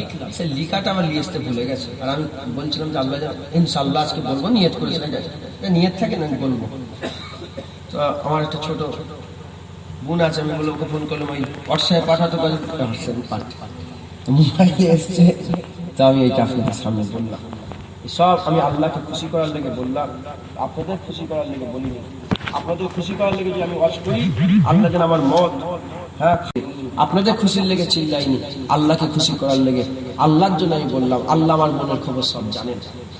কেন বললাম তাহলে? আমি তো আল্লাহকে মনের কেন এজন্যই বললাম, যাতে করে আপনারা গুরুত্ব দেন, যাতে করে আপনারা আমার কথাটার উপরে হ্যাঁ একটু গুরুত্ব দেন, একটু মজবুতির সঙ্গে শোনেন। আমার আল্লাহ পাক আমাদের ঘরে, আমি একটা আয়াত পাঠ করেছি, আমার আল্লাহ পাক আমাদের ঘরে কুরআন শরীফের মধ্যে বলেছেন, কাইফা তাকফুরুনা বিল্লাহ, কেমন করে তোমরা আমার নাফরমানি করো। আমাদের ঘরে বলছে কাইফা তাকফুরুনা বিল্লাহ, কেমন করে তোমরা নাফরমানি করো। অকুনতুম আমওয়াতান, তোমরা ছিল তো মুর্দা, ফাহিয়াকুম, আমি আল্লাহ তো জিন্দা করেছি, সুম্মা ইউমীতুকুম, আমি আল্লাহ তোমাদের আবার মুর্দা করে দেব, সুম্মা ইউহয়িকুম, আমি আল্লাহ আবার জিন্দা করব, সুম্মা ইলাইহি তুরজাউন, তোমাদের ঘরে তো আমার দিকেই ফিরে আসবে, তোমাদের ঘরে তো আমি কিয়ামতে তুলে দাঁড় করব, আমার দিকেই তো ফিরে আসবে। মুসলমান, আমাদের জীবনকে আল্লাহ 4 মারহালা ভাগ করেছেন। 4 মারহালা, কত বলেন? 4 মারহালা, 4টে ভাগে। 1 নম্বর, আমরা ছিলাম মুর্দা, জিন্দা হলাম, আবার মুর্দা হয়ে কবরে যাব, আমার আল্লাহ আবার কিয়ামতে তুলে দাঁড় করাবে। 4 ভাগ। আমরা ছিলাম মুর্দা, যেখানে ছিলাম আমরা কোথাও ছিলাম, যদি আমরা না থাকতাম তাহলে কি আল্লাহ বলতো যে তোমরা ছিলে মুর্দা? বলতো কি? তাহলে আমরা ছিলাম কিন্তু মুর্দা, আমার আল্লাহ ওখান থেকে নিয়ে এসে বের করেছে। এই যে মুর্দাটা আল্লাহ বলছেন, এটা আমরা বুঝতে পারবনি বলে আমার আল্লাহ আমাদের মুর্দা বলছে, কিন্তু বাল হাকিকাত আমরা জিন্দা ছিলাম, ওখানে আমরা আলাস্তু বিরাব্বিকুমের ওয়াদাও করেছি। ক্বালু বালা শাহিদনা, আমরা সাক্ষী দিয়েছি, কেননা আপনি আমাদের রব, আল্লাহ আপনি আমাদের রব। একবার জোরে বলুন সুবহানাল্লাহ। মুসলমানের ঘরে পয়দা হয়ে বসে আছে নাকি? হ্যাঁ, সব আল্লাহকে সাক্ষী দিয়ে এসেছে, দুনিয়ায় এসে ভুলে গেছে। আর ভুলে গেছে বলেই তো আল্লাহ জান্নাতের বাগানে বসিয়ে মনে করাচ্ছে। একবার জোরে বলুন সুবহানাল্লাহ। হ্যাঁ, তাহলে আমরা ছিলাম মুর্দা, যেখানে ছিলাম সেই জায়গাটার নাম হচ্ছে আলামে আরওয়া। আলামে আরওয়া যেখানে আছে, এই জায়গাটার নাম আলামে দুনিয়া। যেখানে ছিলাম আলামে আরওয়া, যেখানে এসেছি আলামে দুনিয়া। যেখানে তোমাদের বাপগুলো কবরে শুয়ে আছে ওটা আলামে বারজাখ, বলেন আলামে বারজাখ। ওখান থেকে যখন তুলে দান করাবে আলামে উকবা হয়ে যাবে, ওই অনন্তকালের জীবন শুরু হয়ে গেল। কিয়ামত থেকে অনন্তকালের জীবন শুরু হয়ে গেল। মুসলমান কবরে অনেকে ঘুমোচ্ছে, কবরে অনেকে ঘুমোচ্ছে, আরাম করছে। কেমন ভাবে শুয়ে আছে? রাসূলুল্লাহ বলেছে বাসর ঘরে যেমন স্বামী স্ত্রী শুয়ে ঘুমায় ওই রকম ভাবে আরাম করছে। একবার জোরে বলুন। তাহলে তাহলে কটা মারহালা হলো? চারটা। যেখানে ছিলাম আলামে আরওয়া, রূহের মাকামে, ওখানে বেশি দিন ছিলাম না দুনিয়াতে বেশি দিন আছি? বলেন কোনখানে বেশি দিন ছিলাম? আদম আলাইহিস সালামের রূহটা আর জুনায়েদের রূহটাকে আল্লাহ একসাথে তৈরি করেছে। কি জি না, রূহ একসাথে তৈরি হয়েছে। আল্লাহ পাক সব রূহগুলোকে একসাথে তৈরি করে আল্লাহ পাক রূহের মাকামে খিতাব করে বলে আলাস্তু বিরাব্বিকুম, আমি কি তোমাদের রব নই? আমরা বলেছিলাম ক্বালু বালা শাহিদনা, কেন নয়, আপনি আমাদের রব, আমরা সাক্ষী দিচ্ছি। একবার জোরে বলুন। যখন আমার আল্লাহ পাক রূহ তৈরি করলেন, প্রথম রূহ আল্লাহ তারিফ করলো যে রূহটা হচ্ছে মুহাম্মদুর রাসূলুল্লাহ রূহ। একবার জোরে বলুন আলহামদুলিল্লাহ। সমস্ত প্রশংসা আল্লাহ। যখনই আমার আল্লাহ পাকের হাবিব আল্লাহ তারিফ করলো, আল্লাহ ছিল আল্লাহ হয়ে গেল মাহমুদ। একবার জোরে বলুন আলহামদুলিল্লাহ রাব্বিল আলামিন। সমস্ত প্রশংসা রব্বুল আলামিন, আল্লাহ মাহমুদ হয়ে গেলেন। যখন আল্লাহ মাহমুদ হয়ে গেলেন, আল্লাহ মাহমুদ হয়ে যে রূহটা আল্লাহ তারিফ করলো সেই রূহটার তারিফ আল্লাহ করলো। আমার আল্লাহ হুজুরের তারিফ করার সঙ্গে সঙ্গে হুজুর মুহাম্মদ হয়ে গেল। কি হয়ে গেল বলে? মুহাম্মদ। মানে হাম আল্লাহর করেছে, আল্লাহ মাহমুদ হয়েছে, আল্লাহ মাহমুদ হয়ে হুজুরের হামদ করেছে, এজন্য হুজুর মুহাম্মদ হয়ে গেছে। জোরে বলুন মাহমুদে শুধু প্রশংসা আর মুহাম্মাদে অনেক বেশি প্রশংসা। আল্লাহ শুধু প্রশংসা কেন, মখলুক হুজুরের মখলুক আল্লাহর প্রশংসা করেছে, শুধু প্রশংসা হয়েছে। মালিক মখলুকের প্রশংসা করেছে, এজন্য হুজুরের তারিফ আল্লাহ আরো বাড়িয়ে দিয়েছে। জোরে বলুন সুবহানাল্লাহ। তাহলে আমরা সব তৈরি হয়েছি কি বলেন? একসাথে। তাহলে আদম আলাইহিস সালাম আজকে দুনিয়ায় এসেছে। তাহলে রূহের মাকামে আমরা বেশি দিন ছিলাম না আমার বাপটা আমার দাদুটা এই দুনিয়ায় বেশি দিন থেকে গেল রূহের মাকামে। আচ্ছা কবরে বেশি দিন থাকা হবে না দুনিয়াতে বেশি দিন থাকা হবে? আচ্ছা কবর থেকে উঠে কিয়ামতে অনন্তকাল পর্যন্ত ওইটা বেশি না দুনিয়াতে বেশি? চারটে যে মারহালা আখিরাত, এই আলামে আরওয়া, আলামে দুনিয়া, আলামে বারজাখ, আলামে উকবা, এই চারটের মধ্যে সবচেয়ে কম সময় কোনটা? কোনটা? যেটা হুসাইনের গর্দন কাটিয়ে দিয়েছে, মানে দুনিয়া। দুনিয়ায় হুসাইনটা আল্লাহ কেমন করে গেছে? আল্লাহর লেগে নিজের জান দিয়ে চলে গেছে। আল্লাহর লেগে নিজের জান দিয়ে চলে গেছে। তাহলে সেই দুনিয়ায় পড়েছি কারা? আমরা। এবার আমরা যাব না, কেউ হুসাইন হুজুরের মতন যাবে, কেউ আল্লাহর জন্য কুরবানি হয়ে যাবে, কেউ নামাজ পড়তে পড়তে যাবে, কেউ মদ খেতে খেতে যাবে, কেউ কাফের হয়ে যাবে, কেউ মুশরিক হয়ে যাবে, কেউ আল্লাহর ওলি হয়ে যাবে, কেউ জেনা করতে করতে যাবে, কেউ চুরি করতে গিয়ে ছাদ থেকে পড়ে মরে যাবে, কেউ বিষ খেয়ে মরে যাবে, কেউ ট্রেনে জান দিয়ে দেবে, কেউ বাস থেকে পড়ে মরে যাবে। এই দেখো দেওয়ানে ওখানে কি হলো মনে আছে? ভুলে গেলেন নাকি? 3 দিন আগের কথা। হ্যাঁ, কেউ অ্যাক্সিডেন্ট হয়ে মরবে। হ্যাঁ, এটা দেওয়ান। হ্যাঁ, ইন্তেকাল হয়ে গেছে। আমি মরে যাওয়ার কথা বলছি, হয়েছে না? শুনছেন আপনারা? হ্যাঁ, দেওয়ানে 4 জন ইন্তেকাল হলো না, হয়েছে তো। যাবে সবাই, যাবে সবাই। আসছে যেমন যাচ্ছে, কেউ 30 বছরে, কেউ 40 বছরে, কেউ 50 বছরে, কেউ 60 বছরে, কেউ 80 বছরে। মুরব্বীর বাপও নেই, মুরব্বীর মাও নেই। মুরব্বীর বাপ কোথায় গেল, মা কোথায় গেল, খোঁজলাম, আছে কি? সব কোথায় গেল? সব ছিল। তোমরা আব্বা আব্বা করছি না, তো আব্বা আব্বা করছেন, কোথায় গেল আব্বাটা? এবার আমাদের পালায় এসে গেছে। তাহলে গেলে ভালোভাবে যেতে হবে, হুসাইনি হয়ে যেতে হবে, জামা পরিষ্কার করে যেতে হবে। আর যদি খারাপ ভাবে চলে যায়, আমার আল্লাহ ওখানে আযাব রেখে দিয়েছেন, কষ্ট রেখে দিয়েছেন। হ্যাঁ, খারাপ রেখে দিয়েছেন। তাহলে তোমার অনন্তকাল, যে কালের কোনো শেষ নেই, কোন জিনিসটা ঠিক করবে?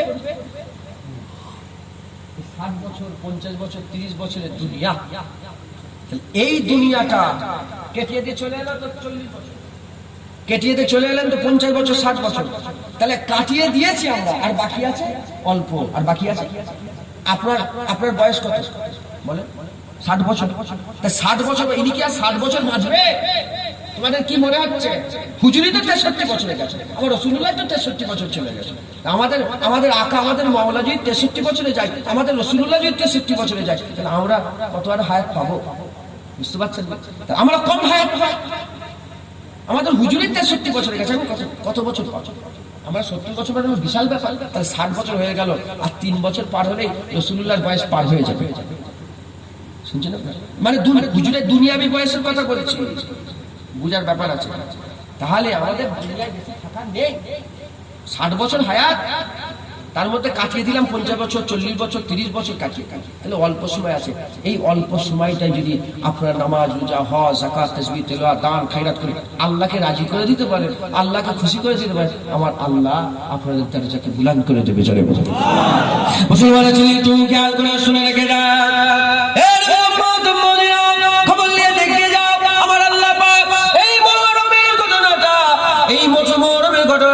কবে থেকে শুরু হলো? যেদিন গদিতে বসলো হযরত হুসাইন হুজুরকে বায়াত করার জন্য ওলিদের কাছে চিঠি পাঠালো, মদিনা শরীফে ঘোষণা হয়ে গেল। মারওয়ান আর ওলিদ ডাকলো, রাসূলুল্লাহ সাল্লাল্লাহু আলাইহি ওয়াসাল্লামের আওলাদকে ডাকলো, সব ঘটনা ঘটলো। এই সব হয়ে যাওয়ার পরে রাতারাতি মদিনা থেকে রাসূলুল্লাহ রওজা জিয়ারত করে মক্কা শরীফে চলে এলেন। যেদিন পৌঁছালেন সেদিন হলেন সেই তারিখটার নাম হচ্ছে তেসরা সাবান। এই নবী উম্মত মদিনা কালে এই সাবান মাস থেকে জিলকদ 3-4 মাস গুজরে গেল, 3-4 মাস 5 মাস গুজরে গেল, তারপরে জিলহজের পরে মুহররম এলো। এই 3-4 মাসে আল্লাহ পাক কারবালা ঘটিয়ে দিতে পারতেন, কিংবা রজবে হতে পারতো, রবিউল আউয়ালে হতে পারতো, রবিউস সানি হতে পারতো, জুমাদুল আউয়ালে হতে পারতো, জুমাদুস সানিতে হতে পারতো। এই মুসলমানের ছেলেরা, কিন্তু মুহররমই হলো কেন? মুহররম হচ্ছে আরবি মাসের প্রথম মাস। মুহররমের 10 তারিখেই হলো কেন? 10 তারিখ হচ্ছে সেই দিনটা যেদিন আমার আল্লাহ পৃথিবী তৈরি করেছে, যেদিন আমার আল্লাহ পৃথিবীতে পানি পাঠিয়েছে, যেদিন আমার আল্লাহ হযরতে মুসা কালিমুল্লাহকে ফেরাউনের হাত থেকে বাঁচিয়েছে, যেদিন হযরতে ইউনূস আলাইহিস সালামকে মাছের পেট থেকে বের করেছে, যেদিন হযরতে ইউসুফ আলাইহিস সালামকে কুয়া থেকে বের করেছে, যেদিন হযরতে ইয়াকুব আলাইহিস সালামের রোগ ভালো করেছে। এই নবী উম্মত উম্মতিরা, যেদিন হযরতে মুসা কালিমুল্লাহকে ওই নদী পার করে নিয়ে গেছে, ইব্রাহিম খলিলুল্লাহকে আগুন থেকে বাঁচিয়েছে, যেদিন পৃথিবী ধ্বংস হবে, যেদিন কিয়ামত হবে, যেদিন সিংহায় ফু দেওয়া হবে, শুক্রবার 10ই মুহররম। এই নবী উম্মত উম্মতিরা, সেই দিনটাতে হুসাইনের কেন শাহাদাত হলো? কারণ আল্লাহ দিনটা মুনতাখাব করেছে, ওই দিনটা আল্লাহ বাছাই করেছে। ওই দিনটা বাছাই করে আমার আল্লাহ পাক কি করলেন? আমার আল্লাহ পাক বাছাই করে হযরত হুসাইনের শাহাদাতের ব্যবস্থা করলেন। এজন্যই করলেন, উলামায়ে হযরতরা তাহকিক করে বলতে আরম্ভ করে দিয়েছে, এজন্যই করলেন কারণ বছরের প্রথমে আমার আল্লাহ গোটা বিশ্বের মানুষকে হুসাইনের কথা শোনাতে চায়। শুধু তোমাদের মেদিনীপুরে বলে না, হুগলিতে চলে যাও, হাওড়াতে চলে যাও, 24 পরগনায় চলে যাও, নদিয়া চলে যাও, মালদা চলে যাও, মুর্শিদাবাদ চলে যাও, পশ্চিমবঙ্গের বাইরে চলে যাও, দিল্লি চলে যাও, মুম্বাই চলে যাও, গুজরাট চলে যাও, লখনউ চলে যাও, আহমেদাবাদ চলে যাও, ঝাড়খণ্ড চলে যাও, ত্রিপুরা চলে যাও, মেঘালয় চলে যাও, পাকিস্তান চলে যাও, উজবেকিস্তান চলে যাও, আফগানিস্তান চলে যাও, কাজাকিস্তান চলে যাও, তুর্কিস্তান চলে যাও, জার্মান চলে যাও, জাপান চলে যাও, আরব চলে যাও, মিশর চলে যাও, জর্ডান চলে যাও, এইরকম করে চলে যাও, আমেরিকা চলে যাও, আফ্রিকা চলে যাও। তামাম বিশ্বেতে মুহররম মাস পড়ে গেলে সবাই হুসাইনের জিকির করে, হুসাইনের তাজকিয়া হয়, হুসাইনের আলোচনা হয়। গোটা পৃথিবীর উম্মতে মুহাম্মাদিরা হুসাইনের কথা মানুষকে শোনাতে আরম্ভ করে। বছরের প্রতি বছরে হুসাইনের জিকির আল্লাহ শোনায়, আর মানুষকে আল্লাহ যেন বলছে, এ মানুষরা তৈরি হয়ে যা, হুসাইন আমার লেগে জান দিয়ে দিয়েছে, আমার লেগে কি দিবি বল? হুসাইন আমার লেগে নিজের আলী আসগরকে কুরবান করেছে, আলী আকবরকে কুরবান করেছে, সাকিনাকে রেখে দিয়েছে, আব্বাসকে কুরবান করেছে, কাসিমকে কুরবান করেছে, মুসলিমকে কুরবান করেছে, মোহাম্মদকে কুরবান করেছে, ইব্রাহিমকে কুরবান করেছে।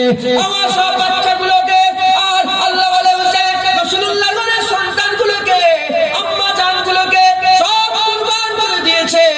আমার লেগে কি কুরবান করি বল? তোরা নামাজ কুরবান কর, রোজা কুরবান কর, দাড়ি কুরবান কর, যাকাত কুরবান কর, হজ কুরবান কর, ইবাদত কুরবান কর, আমল কুরবান কর, তাকওয়া তাআরাত কুরবান কর, বাপ মায়ের মহব্বত কর, ছেলেদের মহব্বত কর, বড়দের সম্মান কর, ছোটদের স্নেহ কর, আলেমদের মহব্বত কর, টাকা পয়সা দান খয়রাত কর।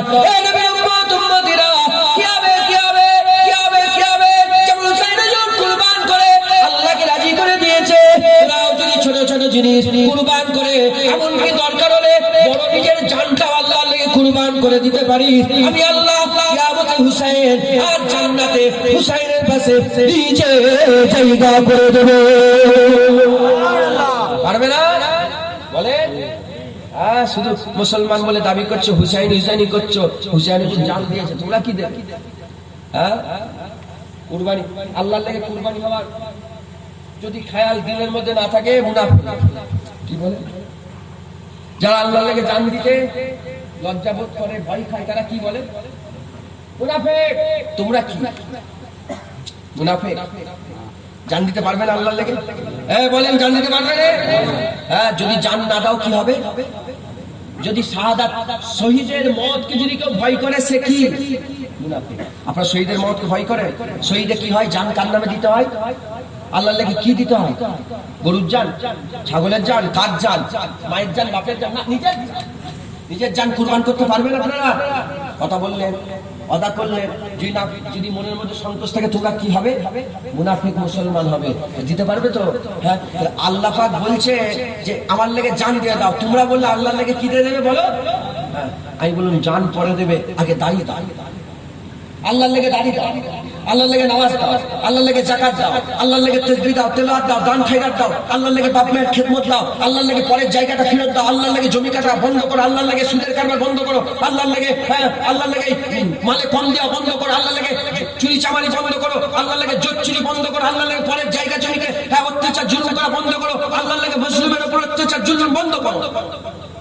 যদি কেউ বলে জান দিয়ে দেবো, যে কটা জিনিসগুলো বললাম এগুলো সহজ, এগুলো কঠিন কাজ না জান দেওয়া কঠিন কাজ? সবচেয়ে কঠিন কাজ কোনটা? তুমি তো সেই কঠিনটা দিয়ে দেবে বললে, করে দেবে বললে, নাহলে বলছো মুনাফিক আমরা, কথা ঠিক না বল? তাহলে নামাজটা তো সহজ হবে। আর কেমন করে বুঝাবো? এবার যদি এটাও না বোঝো, ঝুড়ার কুদাল নিয়ে আসতে। আমার দাদুজান বলতে, ঝুড়া কুদাল মানে হাসির কথা না। ঝুড়া কুদাল মানে মানে মানে কুদালে করে মাটি কাটা হবে, আর ঝুড়া করে মাটিগুলো তুলে তুলে ফেলা হবে, মানে কবর খোলা হবে, কবর, আর ওখানে দিয়ে মাটি দিয়ে চাপা দিয়ে চারটে খেজুর পাতা, বুকে একটা খেজুর পাতা, যাও শেষ বুঝে লাও আল্লাহ শুনে। আর দাদুজান বলতেন, আইসা দিন নেই রাহেগা মুরগিওয়ালা। মজাক করে রসিকতাই বলতেন যে আইসা দিন মানে 12 মাস এক থাকে না। হলো তো দাড়ি চেঁচেছে তো 40 বছর কাটাবে, এবার 20 বছর দাড়ি রাখবে না। কি হলো তোমাদের? 50 বছর তো নামাজ কাজা করলে, 25 বছর তো নামাজ কাজা করলে, এবার নামাজ তো হলো তো। পরের জায়গা জমিটা তো অনেকদিন ধরে দখল করে হারাম খেলে, এবার জায়গাটা ছেড়ে দাও। মুসলমান কঠিন পরিস্থিতি, কঠিন দিন এসছে। কুল্লু মান আলাইহা ফান, কুল্লু মান আলাইহা, প্রতিটা জিনিস কি বলে ফানা হয়ে যাবে, প্রতিটা জিনিস ফানা। আল্লাহর জাত বাকা কিচ্ছু। কত রাজা ছিল, বাদশা ছিল, হ্যাঁ, কত বড় বড় আছে, ফেরাউন আছে। তোমরা কি ফেরাউনের থেকে বড় হতে পারবে? নমরুদের থেকে বড় হতে পারবে? সাদ্দাতের থেকে বড় হতে পারবে? উতবা সাইবা আবু জাহেলের থেকে বড় হতে পারবে? আব্দুল্লাহ ইবনে উবাইয়ের থেকে বড় হতে পারবে? বড় বড় রাজা বাদশা থেকে বড় হতে পারবে? বিল ক্লিনটন কোথায় গেল? আমেরিকার প্রেসিডেন্ট কোথায় গেল? হ্যাঁ, আব্রাহাম লিঙ্কন কোথায় গেল? এদিকে শেরশাহ কোথায় গেল? আকবর কোথায় গেল? বাবর কোথায় গেল? এসব বড় বড় রাজা।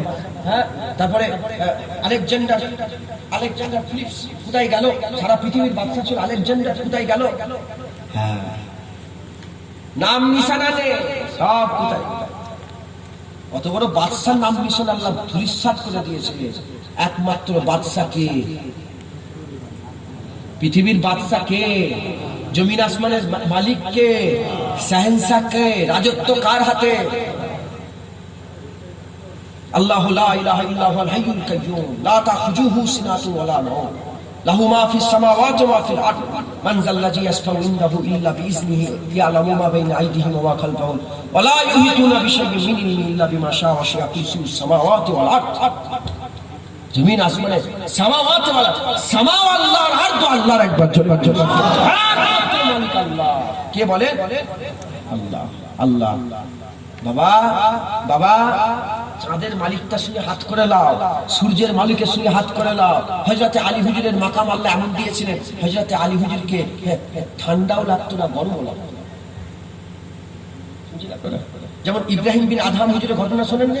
খুব ঠান্ডা পড়লো, ইবাদত করবে কি করে? আল্লাহ খুব ঠান্ডা উঁচু করবো, আল্লাহ পাক এমন করে দিলেন সবাইকে ঠান্ডা লাগছে, ইব্রাহিম বিন আদহামের ঠান্ডা লাগে না।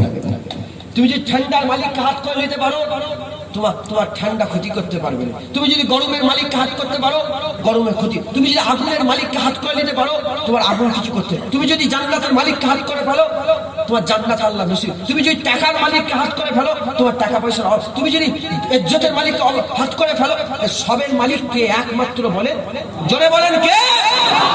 আল্লাহর সঙ্গে যদি তুমি সওদা করো, আল্লাহকে যদি হাত করে দিতে পারো, তোমার আর কিছু জিনিসের ভয় আছে? মুসলমান নামাজ রোজা করে, জামা পরিষ্কার করে, রুহানি জামা পরিষ্কার করে, তওবা করে, আল্লাহর কাছে কাঁদা কাটা করে, একা একা আল্লাহর সঙ্গে একটু কথাবার্তা বলে একটা আখিরাতের সুন্দর রাস্তা বের করে নেয়। আল্লাহ বলছে তোমার বোঝা তোমার খাবে, আমার বোঝা আমার। মানে তুমি আমার হয়ে কবরে যাওয়া দিতে যাবে আর আমি তোমার হয়ে কবরে যাওয়া দিতে যাবো। মুসলমান মুসলমান সব ভালো ভালো কাজ বেছে বেছে করেন, বলেন ইনশাআল্লাহ, জোরে বলেন ইনশাআল্লাহ। মুনাফিক থেকে সাবধান। কি থেকে সাবধান বলেন? মুনাফিক থেকে। আর 20 মিনিট বাকি আছে, আবার একটু চাঁদা তোলার কথা বললেন, আমার পরে তো উনি তুলবেন না, আমাকে তুলে দিতে বলবেন। আচ্ছা খাতা নিয়ে আসেন।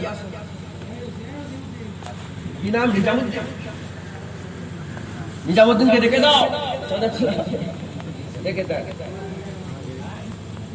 নারায়ে তাকবীর, নারায়ে তাকবীর, নারায়ে তাকবীর।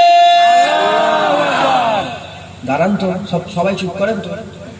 সব হিজবুল্লাহ, আহলে সুন্নাতুল জামাত, আহলে সুন্নাতুল জামাত, সিলসিলা মুজাদ্দিদুজ জামাত, সিলসিলা মুজাদ্দিদুজ জামাত, হাসান হুসাইনের জলসা, হাসান হুসাইন ইয়াদগারে মাহফিল, হযরত ইমামে হাসান, হযরত ইমামে হুসাইন, কারবালার শহীদা, সাত শহীদানে কারবালা। মাশাআল্লাহ, আল্লাহ কবুল করেন। দরুদ শরীফ। আল্লাহুম্মা সাইয়্যিদিনা মাওলানা মুহাম্মদ ওয়া আলি সাইয়্যিদিনা মাওলানা মুহাম্মদ। দরুদ শরীফ। আল্লাহুম্মা সাল্লি আলা সাইয়্যিদিনা মাওলানা মুহাম্মদ ওয়া আলি সাইয়্যিদিনা মাওলানা मोहम्मद मुस्तफा आए पहाड़ों पर। আমার দিনদার ইমানদার পরেশগার আল্লাহ ওয়ালা মুত্তাকি ভাইরা, আল্লাহ পাক যেটুকু বললাম, আল্লাহ আমার বলা আপনাদের শোনা কবুল করেন, সকলে বলেন আল্লাহুম্মা আমিন। আল্লাহ পাক যেটুকু বলেন, খবরদার ইসলামে বলেন ইরাকি জাত নষ্ট হয়ে গেছে না আছে, আপনাদের ক্ষতি করবে না, ওদের চরম দুশ্মন হচ্ছেন আপনারা। ইহুদির একটা বড় লোক আছে, পৃথিবীর কোটি কোটিটা পৃথিবী কিনে নেবার শক্তি আছে, এত বড় লোক ইহুদিদের মধ্যে আছে। তারা বলে যে আমাদের সমস্ত পয়সা যদি শেষ হয়ে যায়, আমরা ভিখারি হয়ে যাব, মুসলমান যদি শেষ হয়ে যায় আমরা সব পয়সা দিয়ে দেবো। এত বড় দুশ্মন। একজন ইহুদি আমি পেয়েছি, একজন ইহুদি তার কোটি কোটি ডলার খরচা করে শুধু আরবে ব্লু ফিল্ম যেগুলো বলা হয়, নোংরা খারাপ পিকচার, খারাপ ভিডিও, উলঙ্গ ভিডিও, এগুলোকে গোটা আরবে ছড়িয়ে দিয়েছে। Crore crore dollar, billion trillion dollar খরচা করেছে। সেই ইহুদি নাসারা আমাদের মধ্যে ক্ষতি করবেন, এরকম কি হতে পারে?